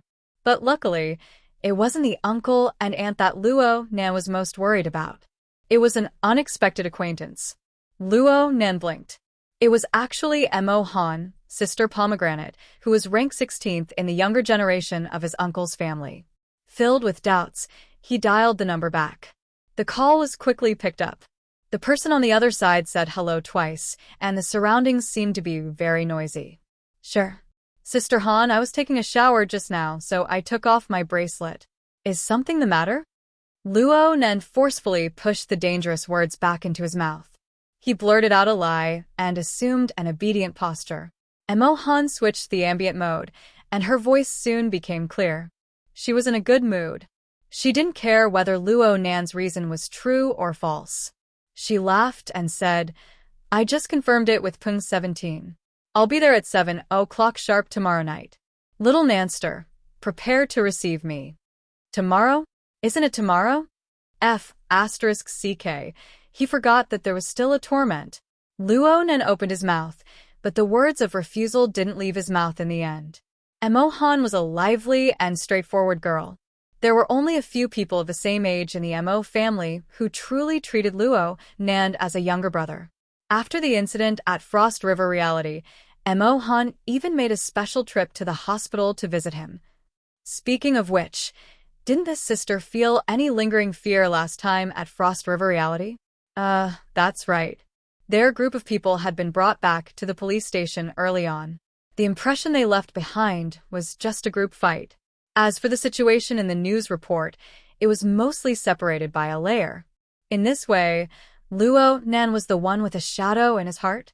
Luo Nan ended the call with Emo Han with absurd emotions. He turned his hand and called Emo Pung. The moment the call connected, Luo Nan bluntly asked, What the hell is with this constantly expanding team? Emo Pung was yelling, Do you think I'm happy? It's clearly a get-together. Isn't Shirlu helping her family by going there? So hurry up and find someone. Find a fierce and handsome guy to bewitch her. Don't ruin our brother's plan. Plan your sister. I don't have a sister. Go find my sister. Luo Nan thought of Emoya, who was about to embark on her return trip. He immediately shivered and said unhappily, Just how many people are you bringing? Which idiot leaked the information?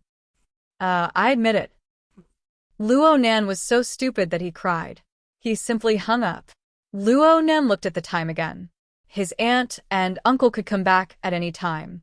It was no longer suitable for his out-of-body state.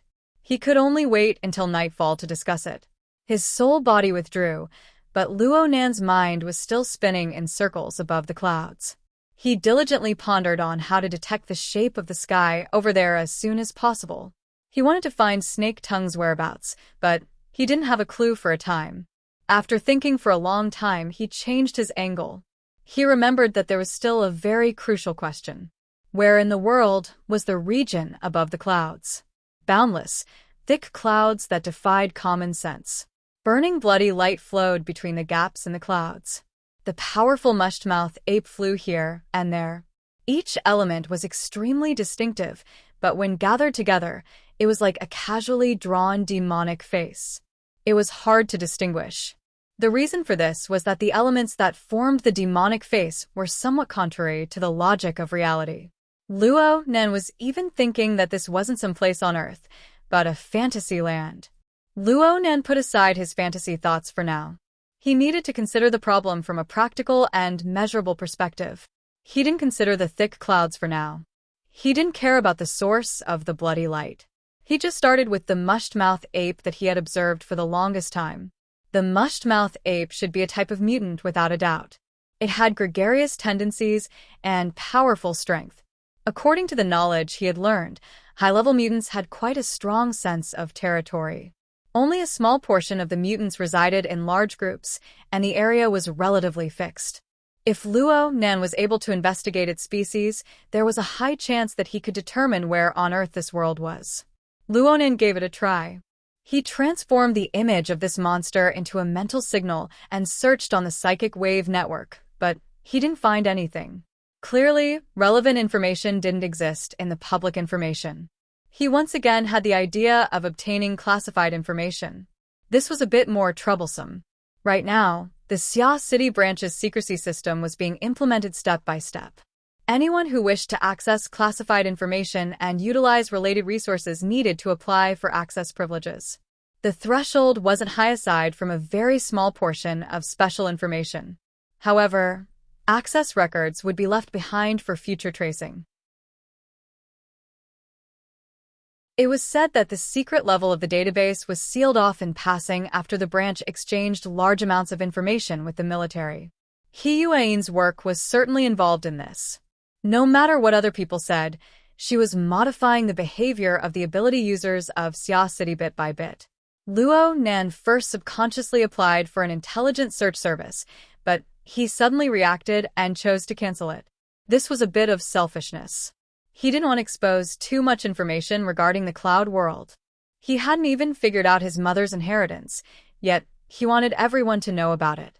What was the point of this? The more he wanted to protect his food, the more Snake Tongue's existence was a thorn in Luo Nan's heart. He needed to find that female ghost as soon as possible no matter what. Luo Nan nearly wanted to kill his way to gear, but he was still rational. He knew that he couldn't cause any new problems before dinner, so he forcefully suppressed the urge. He needed to adjust his state of mind. He thought for a bit and took advantage of the time he was applying for access privileges to the database to borrow the Mutant Species Encyclopedia, Inner World Edition, and some other video and text materials related to mutants. He also pulled up the video materials from last year's intermediate training class, supplementing the handouts and notes Papercut had sent him.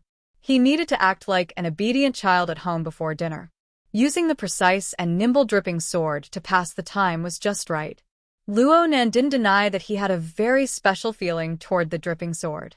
Not to mention the dripping sword's own effects, the structure of the condensation ring had truly made a great contribution.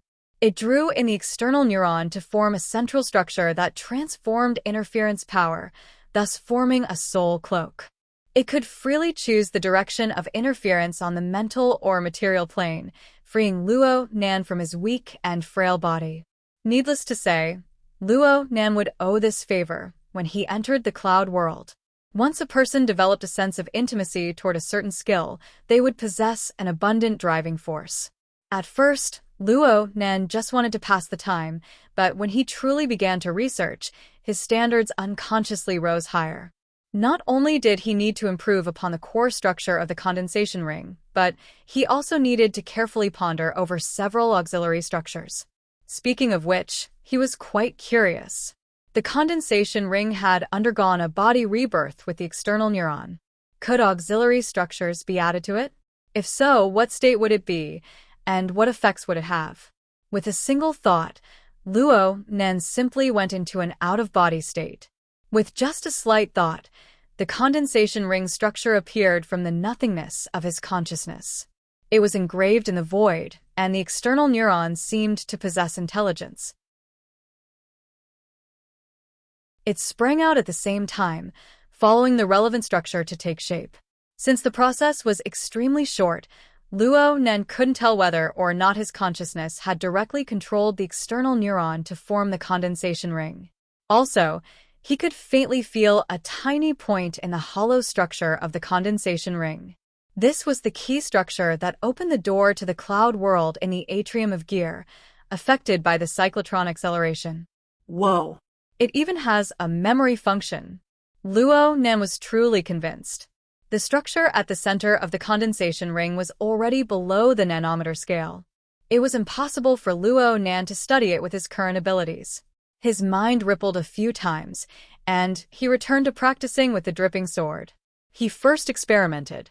He assembled the three auxiliary structures, the guidance, the amplification, and the acceleration, in a probing manner. In the structural design of the dripping sword, the amplification structure was a stabilizer. It ensured the continuity and stability of the long-distance effects of soul strength. The acceleration structure was like the nitrogen-oxygen acceleration system of a modified car.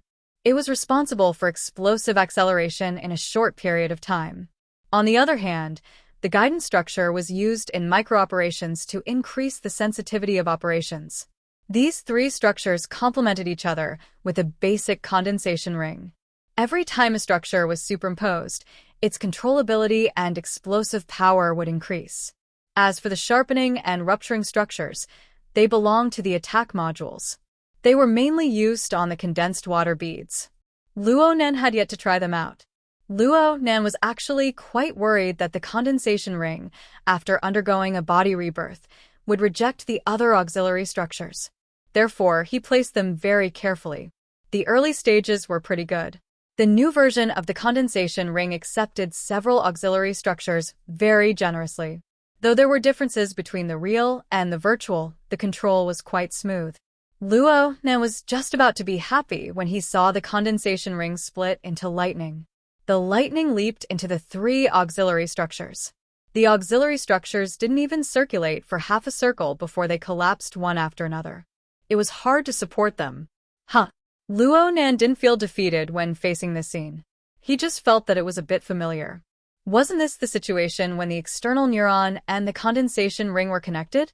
Luo Nan thought about the tiny structure at the center of the condensation ring. Could it be that the new version of the condensation ring had the spare power to perform a body rebirth on the other auxiliary structures? Luo Nan carefully sensed the entire process of the auxiliary structures collapsing. He knew that he couldn't let the external neuron take the blame. In fact, he had learned the auxiliary structures quickly. They weren't polished like the condensation ring. The structures were too rough, and they weren't stable enough. The lightning was uniform, and there was air leaking in all directions. There was no value in using them as a reference for reconstruction. In other words, he needed to meticulously sculpt the auxiliary structures and dress them up beautifully in order to gain the favor of the external neuron. What the hell? Ridicule was ridicule, but Luo Nan was still looking forward to it. This precise and exquisite painting style was very much in line with his aesthetic standards. And if he could really do it, wouldn't it be a dripping sword structure completely forged from the external neuron? Metal. Actually, Luo Nan didn't know if the external neuron's peculiar material could be considered metal. But the flexible and tough combination of material molding was perhaps the sword pill of novels? When the time came for him to use it against an enemy, the enemy would think it was a bead of water, but it was actually a solid particle. Its penetrative power and lethality would increase by 10-fold or 100-fold. That would be fun. He needed to think about it a bit more. The external neuron was such a precious thing. If he were to toss it out like a hidden weapon and it was taken away by some powerhouse, he would be better off dead. Luo Nan began a new practice amidst this tangled mood. The 5 auxiliary structures were far inferior to the condensation ring in terms of complexity. But he still needed a lot of painstaking practice in order to reach the level of refinement and precision. Luo Nan was smarter or luckier than the others. He was the first to create a blue or purple level condensation ring. He had a reference template and a standard. Luo Nan attracted the external neuron to undergo a rebirth. It was tantamount to having an indestructible carrier and testing instrument. Any of the auxiliary structures that lacked precision would not be able to pass the threshold of Luo Nan's subconscious. Even if he managed to fool it, the external neuron would feel that the quality of the harem wasn't good.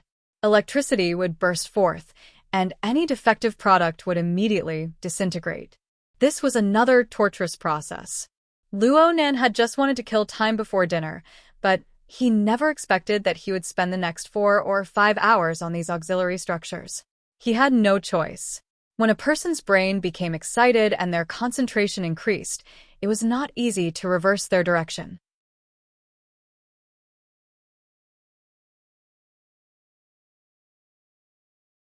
Chapter 385. Luo Nan's mind wasn't too good the next day. He sat in the classroom, his mind dispirited most of the time. His mind was blank during class. Not a single bit of what the teacher said entered his ears. Shuele only met up with him before the 3rd class. He was shocked to see Luo Nan's condition. "You broke your training?" "I stayed up late." Luo Nan's answer was concise and clear. He had been practicing the dripping sword until midnight yesterday. After the night class, he couldn't help but go into an out-of-body state. He crossed half the city and entered the cloud world from gear. He continued his search, constantly familiarizing himself with the environment. His search yielded no results, but he didn't sleep the entire night. His mind was dispirited from going back and forth. Shuele was a clever person. His first reaction was, "Did you miss your morning and evening classes?" Nope. Luo Nan rolled his eyes and yawned. Shuele spoke very seriously. "It's about the same even if you didn't miss it. Blood and energy are nourished and consumed during training. It's very complicated. Your way of playing is like lighting a lamp and boiling oil. The effects are halved. Then what should I do? How about I sleep for a bit during class and you help me keep an eye on things? That's fine too. Luo Nan reached out to poke him. Bad friend. Luo Nan buried his head in the crook of his arm before Xue Lei could retort. He fell asleep in the span of 2 or 3 breaths. To be honest, although he hadn't left the house for the past 2 days, he had experienced too many changes, absorbed too much information, and learned too many things. His brain had reached its limit, and he really couldn't take it anymore. In any case, this was a public class. The enormous lecture hall was the best cover. A few possibilities flashed through Luo Nan's mind before he fell asleep. For example, Xue Lei calling him, Peony calling him to begin the search mission, the society calling him, and so on. But things were hard to predict. What truly woke him up from his dreams wasn't any of these factors. It was a stimulation that came from the mental plane. It came from a position that seemed very close, but he couldn't grasp it. The Wraith sign? Luo Nan's thoughts captured the most crucial factor. But before he could truly sort out the clues, a scorching and explosive feeling suddenly exploded. It followed the incorporeal connection on the mental plane and came rumbling, shaking the god wheel. The situation was simply like a meteorite falling from the heavens. It smashed into a vast ocean of glaciers. The god wheel shook for a moment, and the surging and abundant soul strength created waves. It instantly formed a dozen or so tides that came crashing down. Ow! Luo Nan was really caught off guard. The god will frame constructed from the external neuron was stable, but the feeling of pain and danger was real. He screamed. His body tensed up, and his entire body. His knee hit the bottom of the table, and the tables and chairs in the lecture hall were fixed. A muffled sound rang out, and Luo Nan's entire body bent like a prawn. He hugged his knees and sat down. Xue Lei was shocked to the side. The first thing he did after coming to his senses was to throw his entire body over to protect Luo Nan. He believed that Luo Nan had suffered an assassination attempt from headquarters or some other power. He wanted to prevent Luo Nan from suffering a second injury. The classroom was silent for a moment, and then the lecturer on the podium said coldly, "What are you doing?" In the next 3 seconds, the classroom went from buzzing to roaring laughter, and the discipline in the classroom instantly collapsed. As one of the best educational institutions in Xia City, Acumen College had never been a place where one could spend their days leisurely. Although they didn't go as far as to implement some sort of militarized classroom discipline, there were naturally conduct points and strict examinations to punish students who caused trouble in class. Luo Nan had shaken the entire lecture theater to the point of buzzing. Xue Lei had directly pounced on Luo Nan with the weight of MT Tai. If Luo Nan didn't raise his blade and make an example out of Xue Lei, he would be letting down the class time system. The lecturer on the lectern was a middle-aged woman in her 40s or 50s.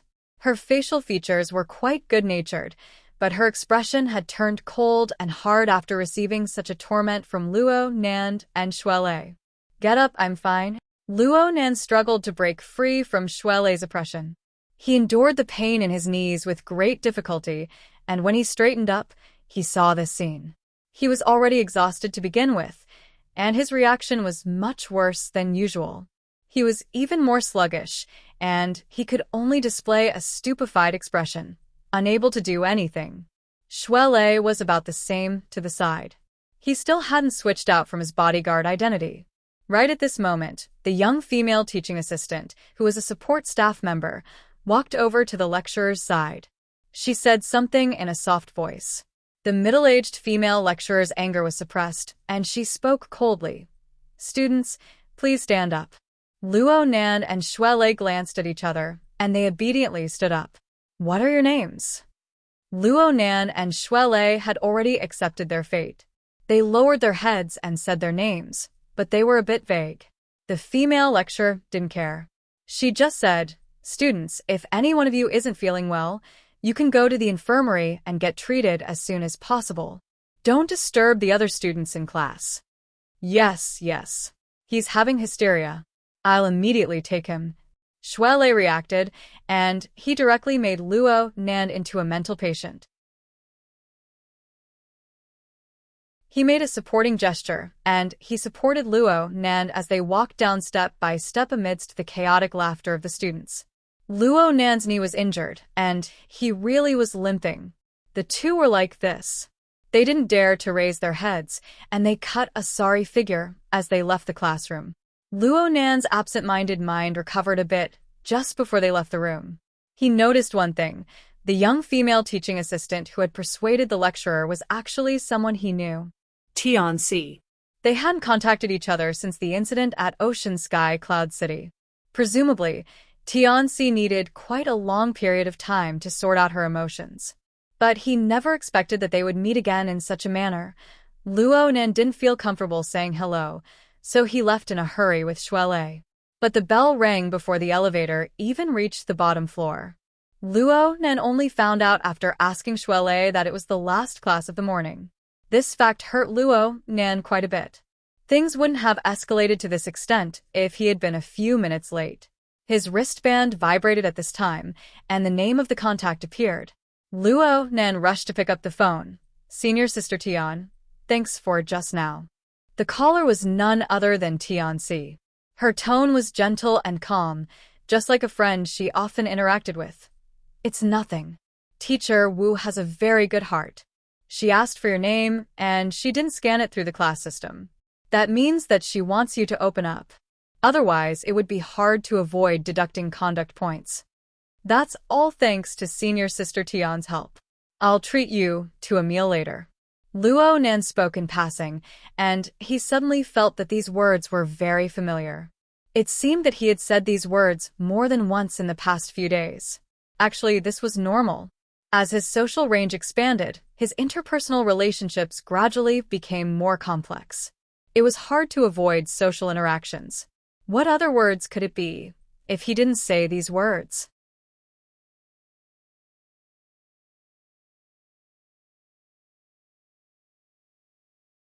Chapter 386. That's right.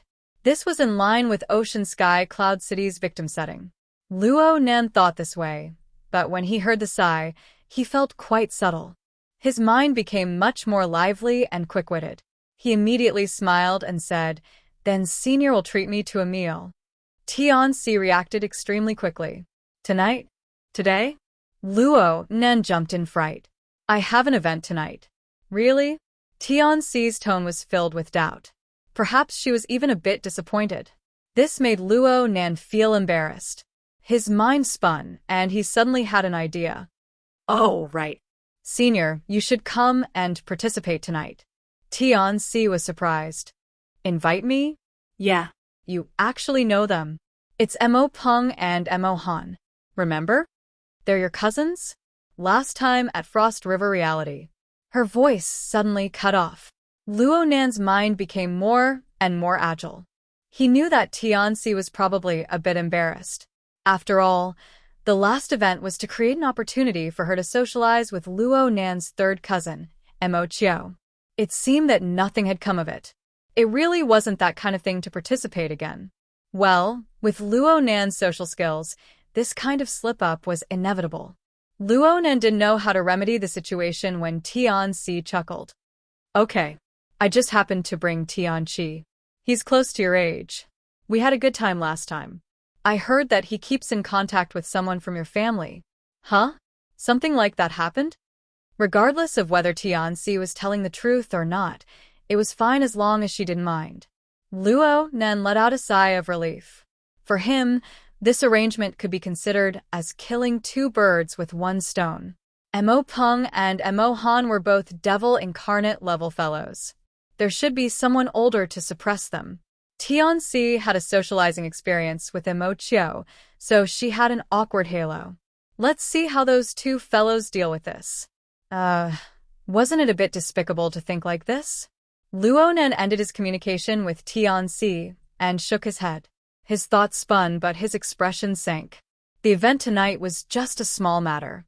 The extraordinary power and corresponding information that the Wraith sign transmitted just now were the key issues that needed to be carefully understood. Logically speaking, the Wraith sign was still in the Bloodflame Order's territory. He was herded every day, searching for other faced arachnid avatars to devour. From a city's safety perspective, the Wraith sign was a first-rate scavenger. This sort of action of the Wraith sign had brought quite a bit of trouble to Luo Nan in the past. The Wraith sign supported Luo Nan on the path of imbalance between body and soul, walking further and further. However, ever since Luo Nan constructed a clear framework of body and soul, coupled the rotation of the God Gear and Body Gear, the Wraith sign's sudden hunt and devour, the negative effects it brought to him grew smaller and smaller. Luo Nan was more than happy to leave the Wraith sign with the Bloodflame Order to collect some information and secrets. But in that instant, the Wraith sign exploded with an attack on the mental plane. It could be said to be the most intense attack Luo Nan had ever encountered since he received the Wraith sign. According to Luo Nan's conjecture and understanding, the instantaneous undulation was very much like when it suddenly encountered a powerful enemy. It unleashed its full combat power, then it won the battle and swallowed up the enemy. Only then did the comet collide with the Earth appear. The truly intense segment only lasted for an instant. Luo Nan didn't have the time to see it before he missed it. Later on, he was distracted by the embarrassing incident in the classroom. By the time he had the time to pay attention, the Wraith sign had already calmed down. Luo Nan could only see the Bloodflame Order's herder, Elder Mo Luan, from the Wraith sign's perspective. The herder was in the form of a black smoke soul body. He was flying swiftly and swiftly.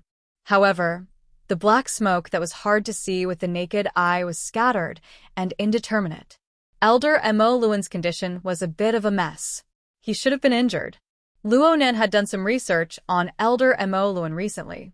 He knew that Elder Mo Luan was a core power of the Bloodflame Order. He was a dual cultivator of spells and martial arts. At his peak, he was an existence that even extraordinaries would cast sidelong glances at. Elder Mo Luan was only 60 years old. He was only in the prime of his life. He should be at his peak. Unfortunately, he had suffered serious internal injuries during the split of the Order. He had never been nimble, and it was even harder for him to break through the boundaries of extraordinaries. His bodily functions rapidly declined. In recent years, he had relied more on spells to support himself. But even so, he was able to suppress an elite of the society like old Mr. Bai. It was quite amazing. And if Elder Mo Luan was truly forced into a corner, Elder Mo Luan would ignite his life force and summon the blood flame, to descend. Elder Mo Luan's combat strength was extremely terrifying. Then came the question: who could kill and injure this veteran-bearing power? It must be known that even He Wayne had borrowed the psychic wave network to invite President Ouyang to carry out a long-range attack. The result would have been the same. But if Elder Mo Luan was at the level of President Ouyang, how could the Wraith sign win in battle and devour him? Oh, right. What did it devour again? The structure of Luo Nan's god gear was gradually stabilizing, but it was affected by the impact. The water level of the vast iceberg sea rose explosively, and there was a marvelous sensation of a sudden rise in temperature.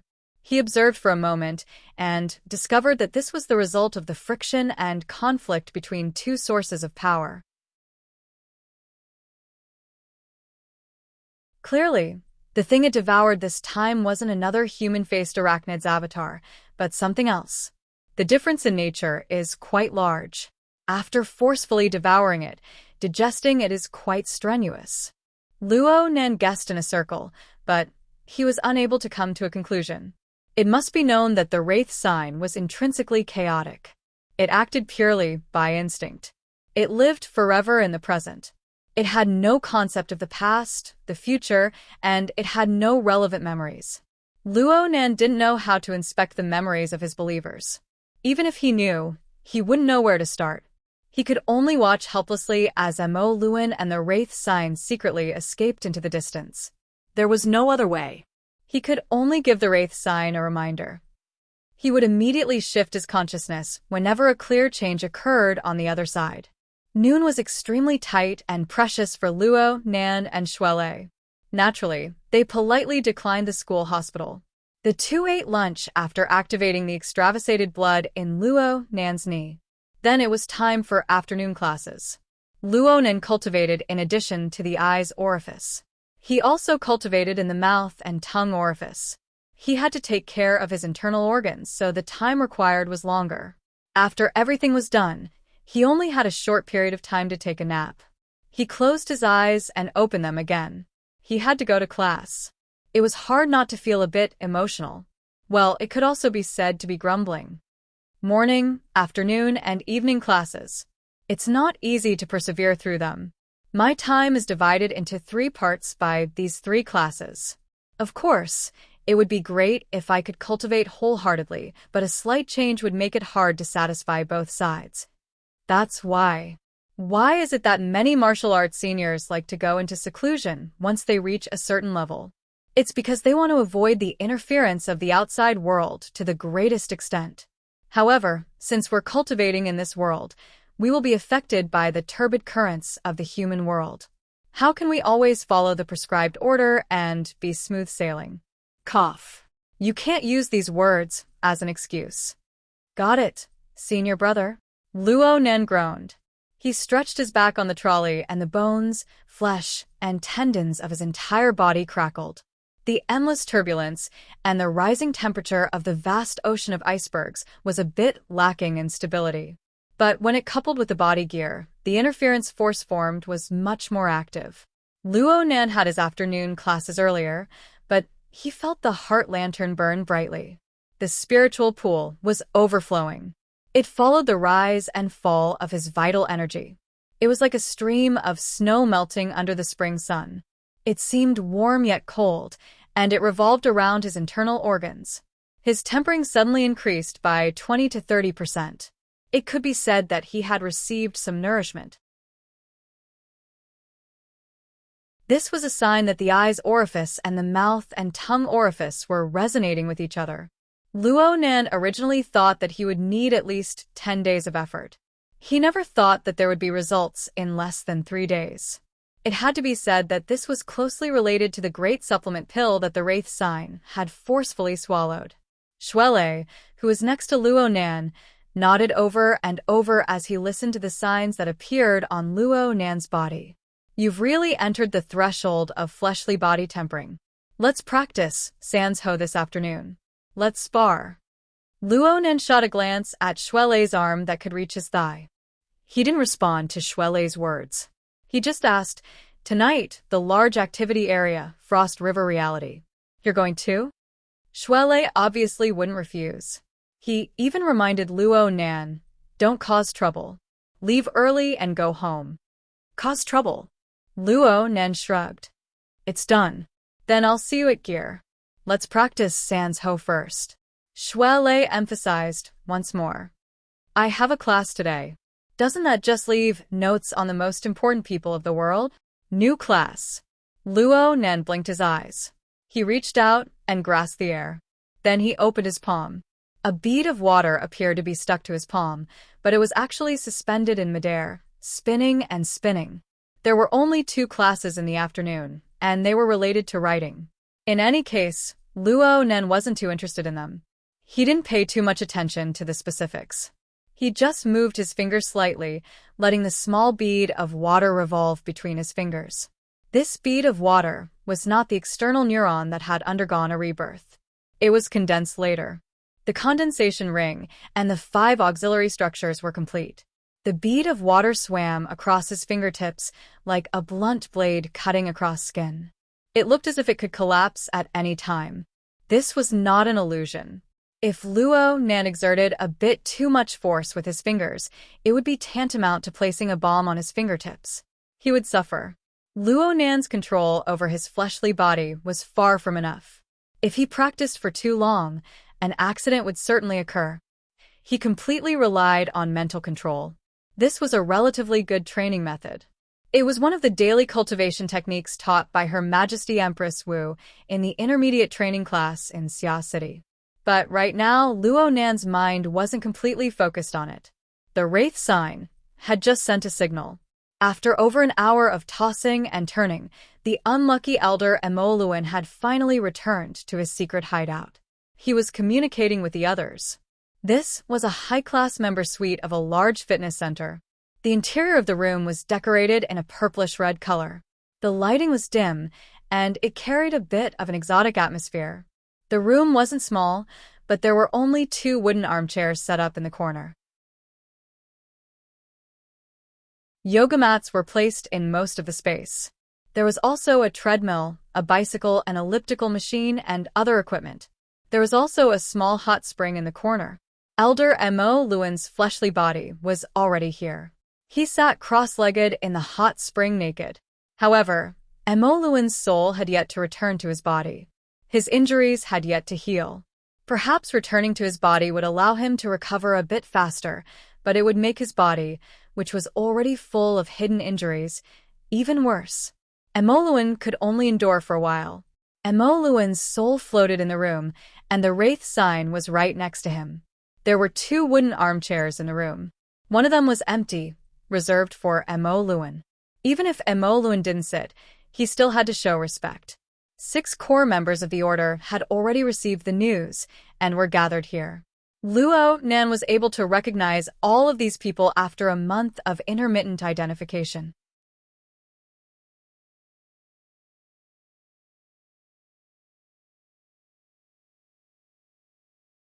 Chapter 387. Mrs. Halder was a woman that left a deep impression on people. Luo Nan had the temperament of a homebody. He didn't really recognize people, but he never forgot her from the first time he met her. Yes, it must be admitted that Mrs. Halder's image was quite good. She was around 40 years old, and she was in the gym room right now. She wore a deep purple knitted wool dress and stockings of the same color. She paired it with black velvet high heels.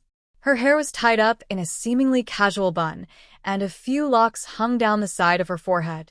She was elegant and concise, like a noble woman who had been in a high position for a long time. However, her somewhat westernized 3-dimensional silhouette, her deep eye sockets, her quiet and serene gaze, and the strange, slender bloody scar on her right cheek gave her a tough and callous aura.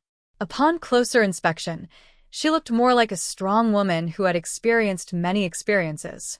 In the secular world, she was indeed a queen of the business world. The high-class fitness center they were in right now was one of her businesses.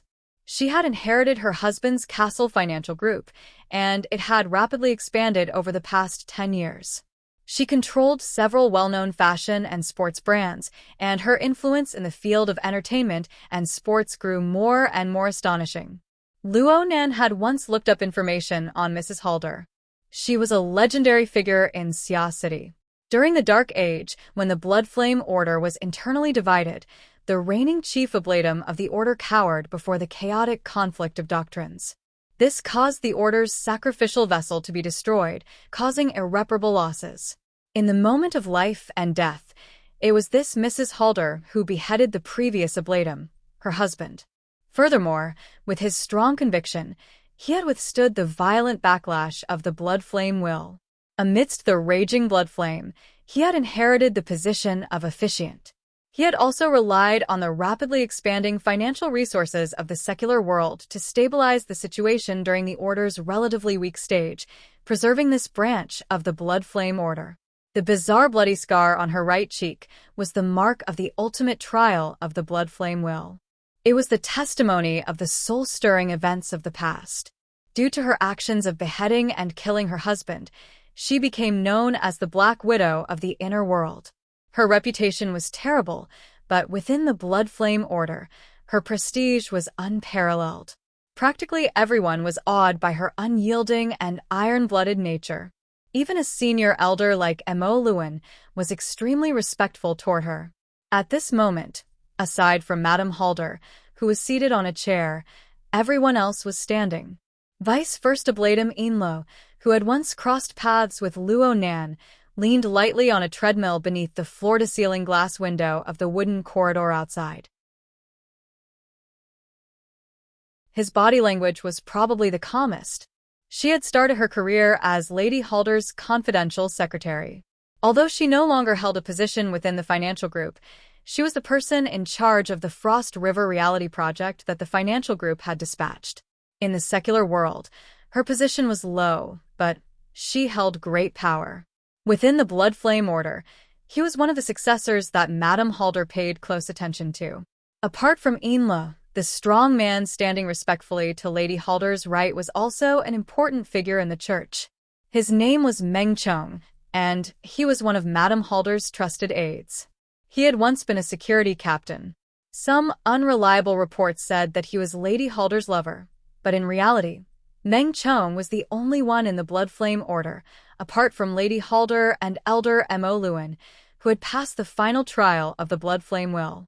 Logically speaking, his physique should be on the monstrous level, but he was extremely low-key.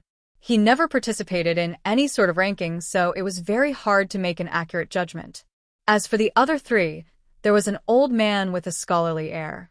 He was another elder of the order, Jiang Yuanjin. He was a standard member of the primitive religious sect. He was over a dozen years older than Mo Luan, but he was more skilled in theoretical work. His qualifications in the order were a bit worse than Mo Luan's. Jiang Yuanjin used to be an advisor type of character. Later, Lady Halder raised his position in the order.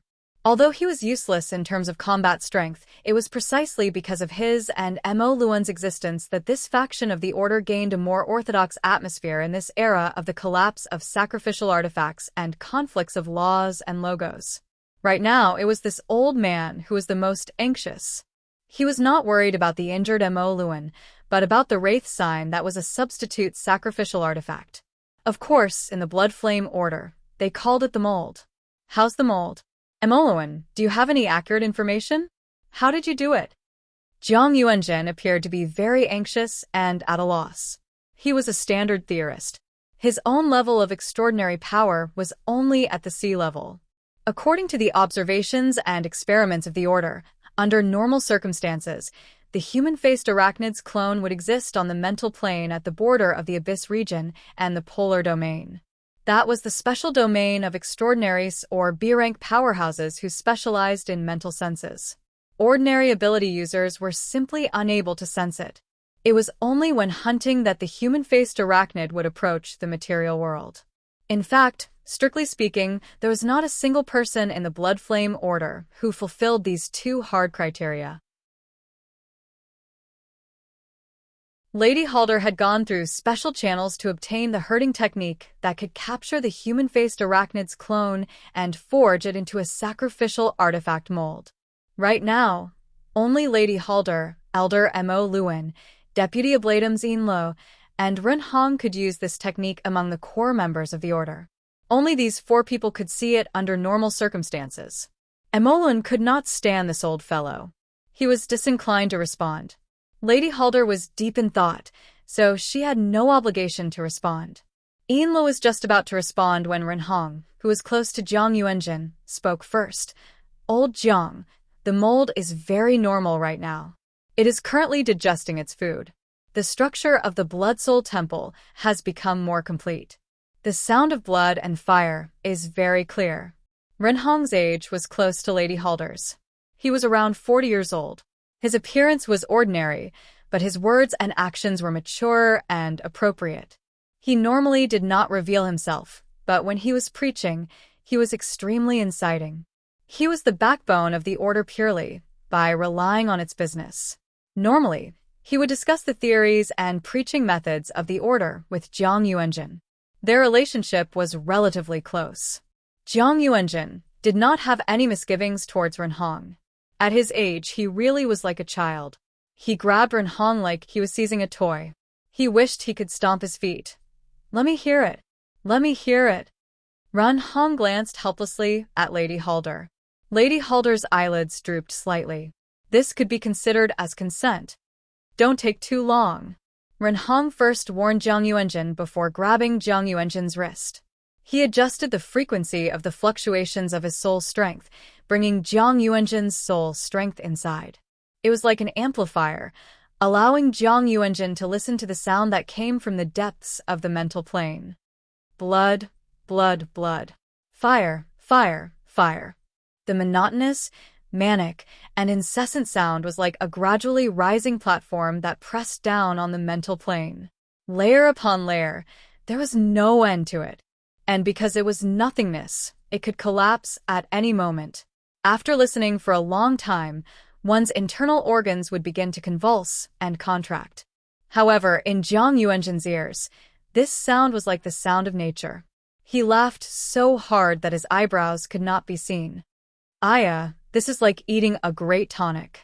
The 2120 steps of the Bloody Soul Temple's path of blood fire now has 1755 steps. Ren Hong confirmed the number, then reminded him. Time's up. How can it be so fast? Jiang Yuanjin wanted to act shamelessly, but Ren Hong gently and firmly refused Jiang Yuanjin's request, and even pulled away. Jiang Yuanjin wanted to toss and turn again, but Ren Hong gave him a meaningful glance, reminding him that the Lord Ablatum was right in front of him.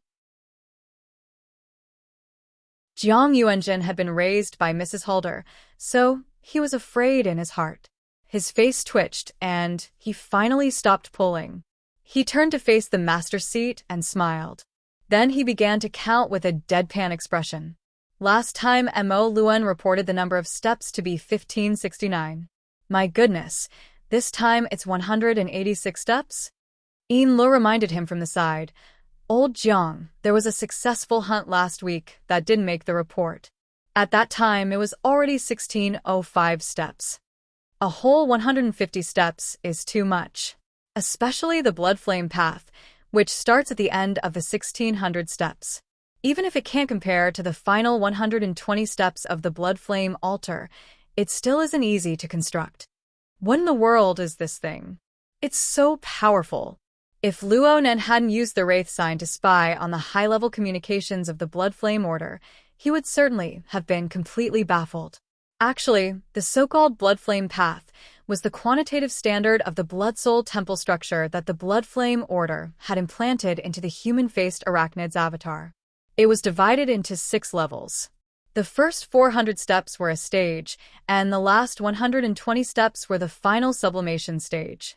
Not only did it have numerical quantification, it also had an image. Right now, the hell-like structure that had been assimilated into the Wraith Sign's body was piled up layer by layer from the center. It was like a mountain peak of cooled lava. The mountain path on top of the mountain twisted and turned. There were many pores in the mountain rocks, and lava flowed and spat out.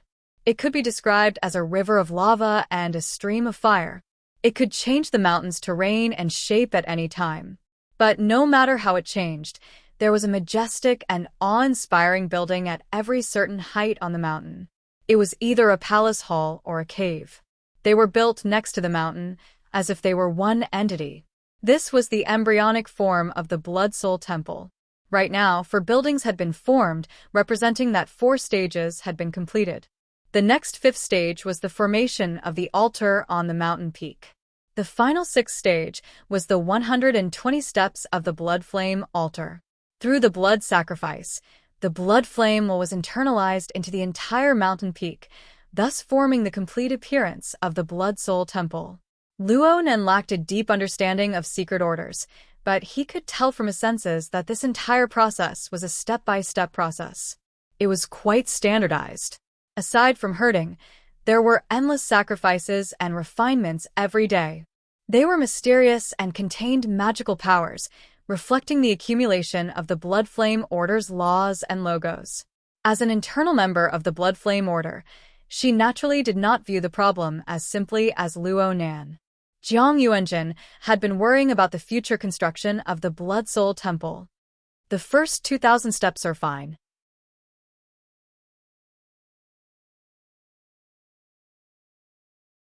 The 120 steps of blood sacrifice are the most difficult.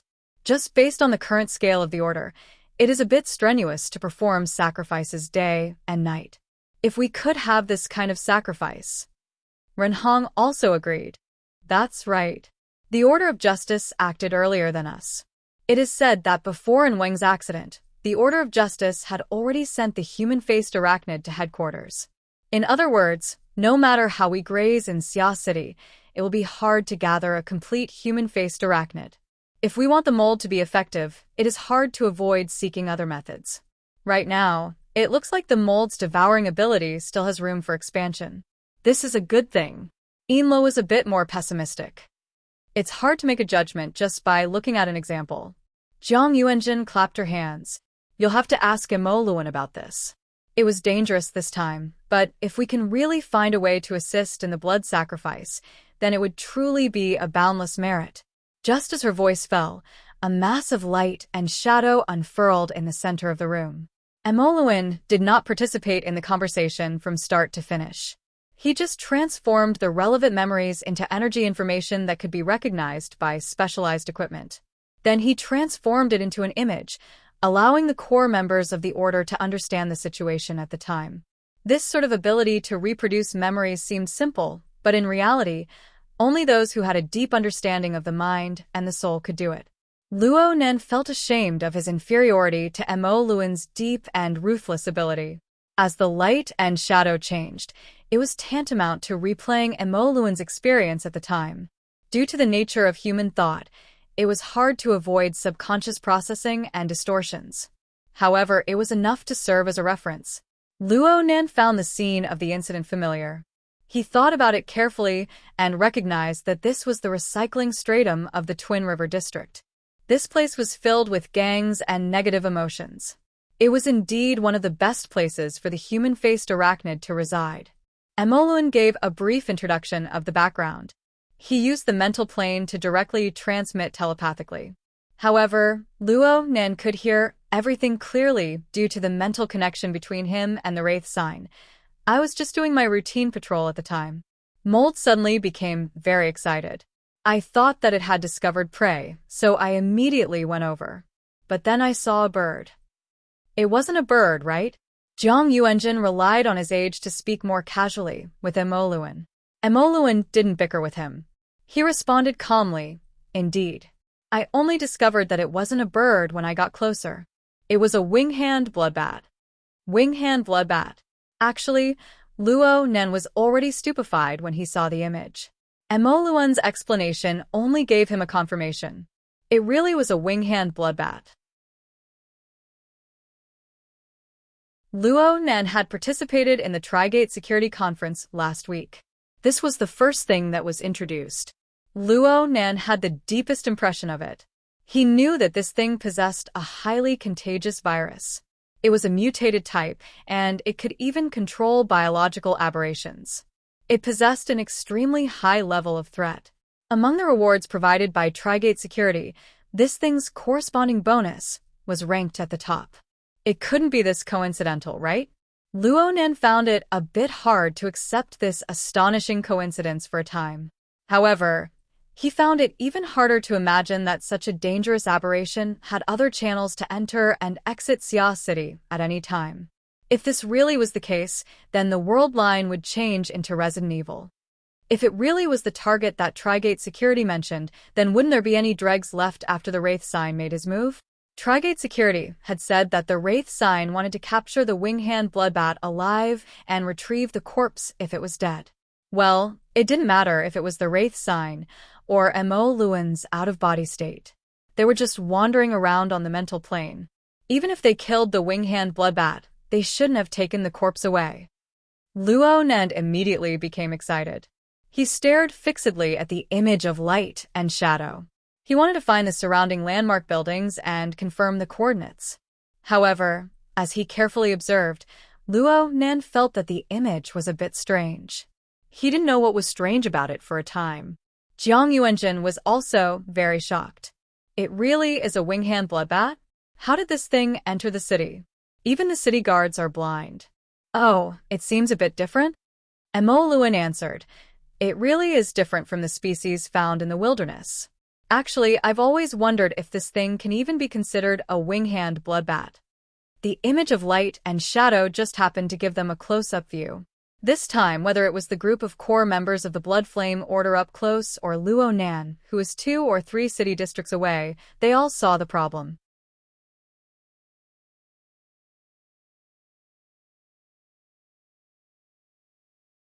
Chapter 388. Too tough. This was Jiang Yuanjin's evaluation. It could be said that she was right on the mark.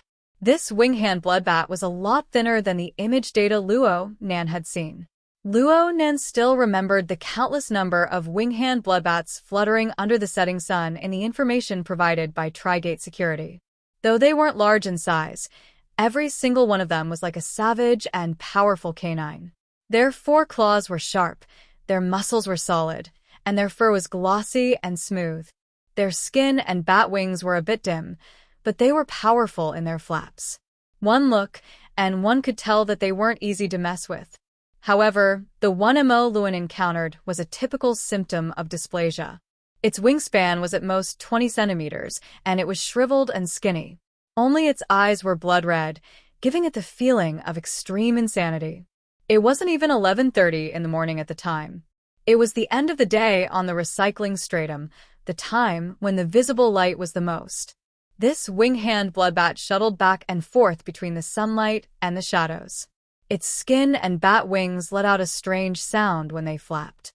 According to the information provided by Tri-Gate Security, this wing-hand bloodbat was in estrus. Of course, it was unable to find its own kind to satisfy it within the boundaries of Xia City. This made it all the more irritable. Perhaps it was this kind of emotion that attracted the human-faced arachnid to discover its target. The wraith sign immediately pounced over restlessly. Unfortunately, these two vicious creatures weren't dealing with the problem of estrus. They were engaged in a life-and-death battle. From the perspective of a normal person, they would at most see the bat shadow circling in the air. They wouldn't be able to see the deeper mysteries. However, the light and shadow displayed Mo Luan's memories of the time. The levels and details were far richer. This was the first time Luo Nan saw an ability user's memories of the mental plane. He couldn't take his eyes off it for a time. The conflict between the two sides erupted in an extremely direct manner. The wraith sign revealed a human face and an arachnid body. It had 6 eyes and 8 feet, and a chaotic and berserk mental attack radiated out. The wing-hand bloodbat's reaction was a bit slower, but its counterattack was extremely fierce. It didn't use its claws and other substantial weapons. Only its eyes deepened by a shade, and a dazzling bloody mist soared from its body. Thousands of human faces could be vaguely seen as it soared. There were also strange demonic shadows interweaving, treacherous and savage. Such a situation greatly exceeded everyone's expectations. Therefore, even though Jiang Yuanjin knew that this was a scene reenactment, she still cried, "Ah," from the gym. At this moment, Mo Luan's perspective was very close. It was clear that Mo Luan was also very surprised at that time and unconsciously moved closer to observe. The wraith sign showed its incredible fighting instinct. Facing the bloody smoke, it withdrew its explosive spiritual attack instantly, and the void outside its body was twisted. Perhaps it was because the bloody soul temple inside had gradually grown in scale, but it was already showing signs of interfering with the material world. At first glance, the momentum seemed to be slightly weaker, but in terms of endless depth, it was far superior. It was simply like a miniature black hole. The result of the collision between the two sides also proved this point. The blood smoke and cloud chi collided with the outer edge of the distorted void and involuntarily twisted. It lost its burning momentum and was trapped and swallowed up. In a breath's time, there was not much left. As for the wraith sign, his demonic body instantly swelled in size. Luo Nan thought that this was the moment the wraith sign delivered the meteorite. At this point, it could only be said that the devil sign had won. However, no one expected that the wraith bloodbat would lose most of its blood smoke and cloud chi. Instead, its viciousness was aroused. Its body that was as thin as a match suddenly expanded, becoming as round as a ball. It simply didn't give the wraith bloodbat a chance to react. It exploded with a bang, and a bloody mist sprayed everywhere. The hearts of everyone watching the video trembled, including Luo Nan. In his eyes, it wasn't the wraith bloodbat that exploded. It was a million. It was this bloody mist that made even the rampaging wraith sign vigilant. He directly escaped into the depths of the mental plane, temporarily hiding. On the other hand, Emoluen was too close. He was sprayed head-on by the remnants of the bloody mist. His field of view swayed in an instant, and his energy became chaotic. The video ended there. So, it turns out that we were caught in the crossfire. Jiang Yuanjin let out a breath, dispelling her nervous mood. There was a bit of mockery in her tone. However, she soon said in distress, "I was just thinking that if the Wraith Bloodbat was useful, we could go to the wilderness and kill around. It wouldn't be any worse than a blood sacrifice. But after watching for so long, it seems that something isn't right." It really wasn't right. Everyone present was a veteran ability user. They had gone to the wilderness at least a dozen or so times. The Wraith Bloodbat wasn't some rare species. Everyone had encountered them before. However, they had never seen the Wraith Bloodbat in Emolewen's memories. The Wraith Bloodbat used the blood mist as an attack method. Moreover, if something went wrong, the Wraith Bloodbat would immediately self-destruct. It could even injure a veteran B-rank power. Are there any left behind? Mrs. Halder cut to the chase at this time. In an instant, the gym entered its most serious state. Emoluen understood what Mrs. Halder meant. She was asking if there were any samples of the force of the impact that injured him. Generally speaking, this was a very difficult matter, but Emoluen answered, "There are." An extremely fine thread of blood, like a gossamer thread, appeared out of thin air as he spoke. Actually, it was sent out by Emoluen's soul body to appear before everyone's eyes.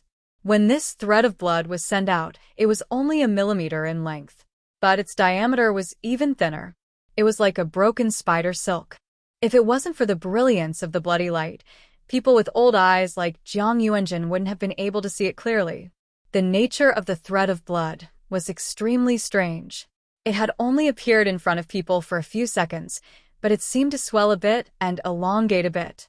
Moreover, it twisted its head and swayed its tail like a living bug. Emoluen spoke of the results of his observations during this time.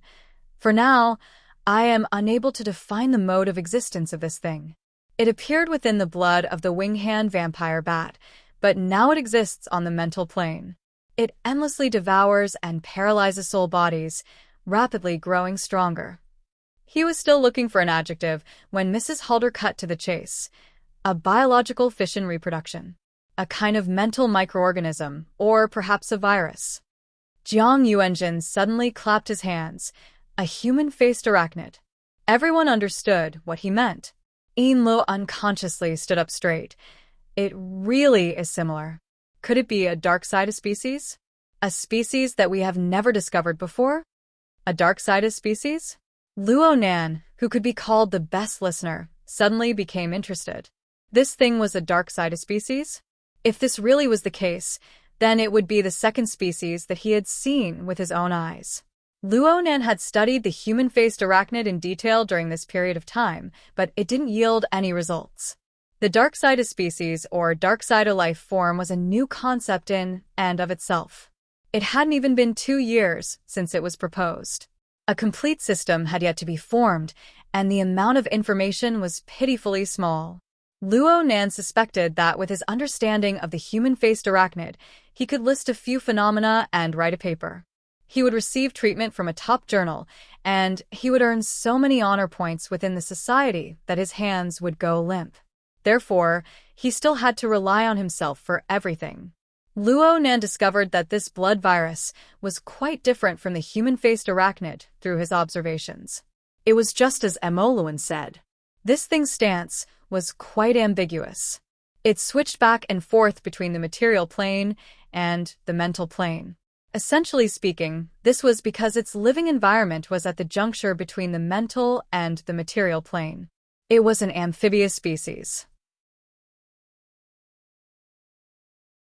From the results of his current observations, the roots of its growth and strength were all on the mental plane. It didn't have the ability to absorb nutrients from the material world. However, it was unable to dive deeper into the mental plane. According to the conventional division of the inner world of 3 zones, 1 region, and 1 domain, This thing could only move about in the topmost layer of the shallow zone. It was like a mosquito larva on the surface of the water. But if it continued to split and reproduce, then it would be hard to say. After all, it could injure Mo Luan, but it couldn't rely on its current abilities. Luo Nan could sense that the Wraith Sign, who had been resting idly in the depths of the mental plane after Mo Luan released the blood virus, aroused its instinctive attention. But perhaps it saw that this thing was too weak. It wasn't enough to fill the gaps between its teeth, so it lost interest. Perhaps it wanted to raise it? While Luo Nan was researching, the others weren't idle either. It's also a parasitic species? Ren Hong tried to make a judgment. So, to speak, that wing-hand vampire bat is actually a victim host? Is this parasitic relationship a designated one, or is it an arbitrary choice? Perhaps he just wanted to express his thoughts, but the meaning behind his words was like a cold wind that blew the atmosphere in the room cold. With the complexity of mutants and the pitiful depth of human research, it wasn't strange to suddenly discover a new species, especially the dark-sided species that came and went without a trace.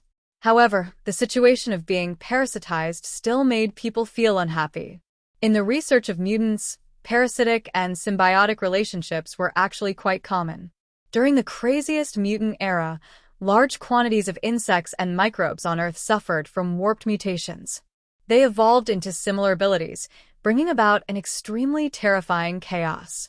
There were often people who said that the ability users that appeared in the new era were products of a kind of parasitic and symbiotic relationship.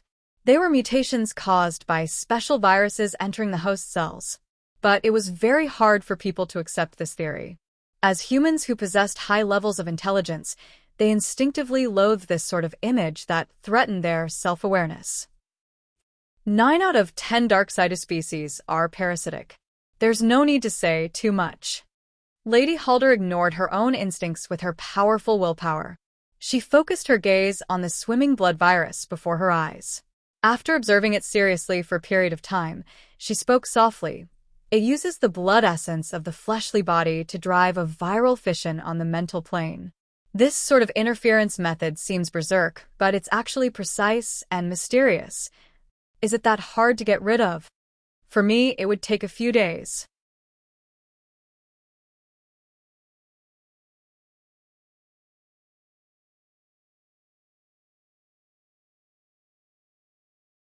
It shouldn't be hard if I'm careful, but if I increase the number of samples, then I'll need to observe it. How's the scene? I've already arranged for people to protect it. But due to its nature, I haven't begun to collect samples for now. Come with me again. Yes. No one else had the leeway to interrupt the conversation between the two core figures of the Order.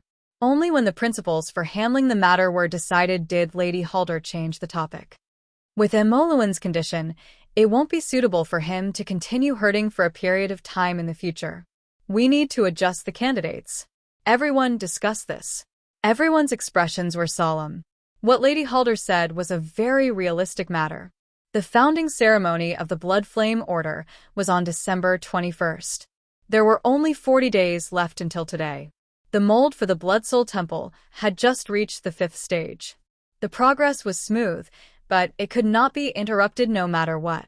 In reality, as the human-faced arachnid incident receded and the hunting operation continued, it became more and more difficult to search for the human-faced arachnid's clone in Xia City. The slightest bit of slack could bring irreparable negative effects to the reconstruction of the sacrificial artifact. The reason why Lady Halder was interested in the parasite on the body of the wing-hand bloodbat was because she saw a possible alternative plan. But before she could confirm the feasibility of this plan, she still had to complete the most basic of tasks. Jiang Yuanjin coughed. Relying on his age, he opened his mouth and listed out the matters that didn't have much significance, but they still had to be considered.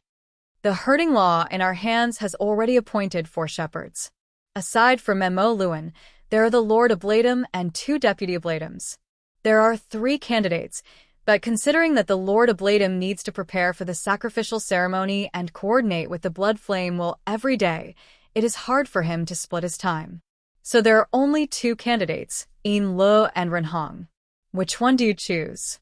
Lady Halder asked directly. Ren Hong. Jiang Yuanjin's response was very decisive. She even gave Yinlu a glare. Yinlu is running around outside every day. She's tied up with mundane matters. How could she have the time to herd? Yinlu smiled bitterly and lowered her head. She didn't want to argue with this old man. According to Jiang Yuanjin's thoughts, as a deputy ablatum, she should devote her entire body and mind to teaching affairs. As for the business matters, there would naturally be professionals to handle them. For this reason, the old man gave Yinlu quite a bit of face. Renhong? Lady Halder seemed to be muttering to herself, but she also seemed to be asking. Renhong was a bit unsure of her intentions, but he still lowered his head and said, I am willing to temporarily take over the matter of herding. I will listen to the ablatum's arrangements. Lady Halder declined to comment. She continued to call out names. Meng Chong. Meng Chong responded bluntly. I'm not good at it. I have no objections. Yinlu? Yinlu was the person involved. She could only say, I will listen to the boss's instructions. She continued her habits from her days as a confidential secretary. She didn't refer to the Lord Ablatum as the boss. Lady Halder's gaze swept across everyone in the room. In the end, her gaze stopped on the face of the person who had been silent all this time. Wu Kuei? Wu Kuei was an ordinary man who could be drowned in the crowd at any time. His stature was short and stout, and he had no sense of existence at all. Luo Nan had observed him for a long time, but Luo Nan still didn't know what Wu Kuei did. Luo Nan didn't know what Wu Kuei relied on to rise to the core of the Blood Flame Order. Wu Kuei's words weren't unique either. Let the ablatum make the decision. This wasn't the first time Luo Nan had seen this sort of situation. Right now, Lady Halder's words were practically the law of the Blood Flame Order. Aside from Jiang Yuanjin, who purely researched theory and didn't have any schemes, always relying on his seniority to say a few words, the others generally didn't have their own opinions. Emoluan suddenly butted in at this time. I feel that something isn't quite right. The matter of coordinating the will of the blood flame is something that not only you, but also Renhong. Right now he's the main force of preaching. The 40th anniversary ceremony of the establishment of the order is just around the corner. He has to participate in a series of warm-up ceremonies. This is unavoidable, Jiang Yuanjin retorted. In the end, he isn't the ablatum. Squeezing out a bit of time should be fine. The problem is that the Blood Soul Temple has already established a connection with the outside world after entering the 5th phase. They are more sensitive to psychic wave interference. Which of the recent ceremonies hasn't had powerful psychic waves? They also need to mobilize the will of the blood flame. All of these things may affect the structure and growth of the Blood Soul Temple. Even if it's hard to judge whether it's positive or negative, do we really need to take this risk before the blood sacrifice?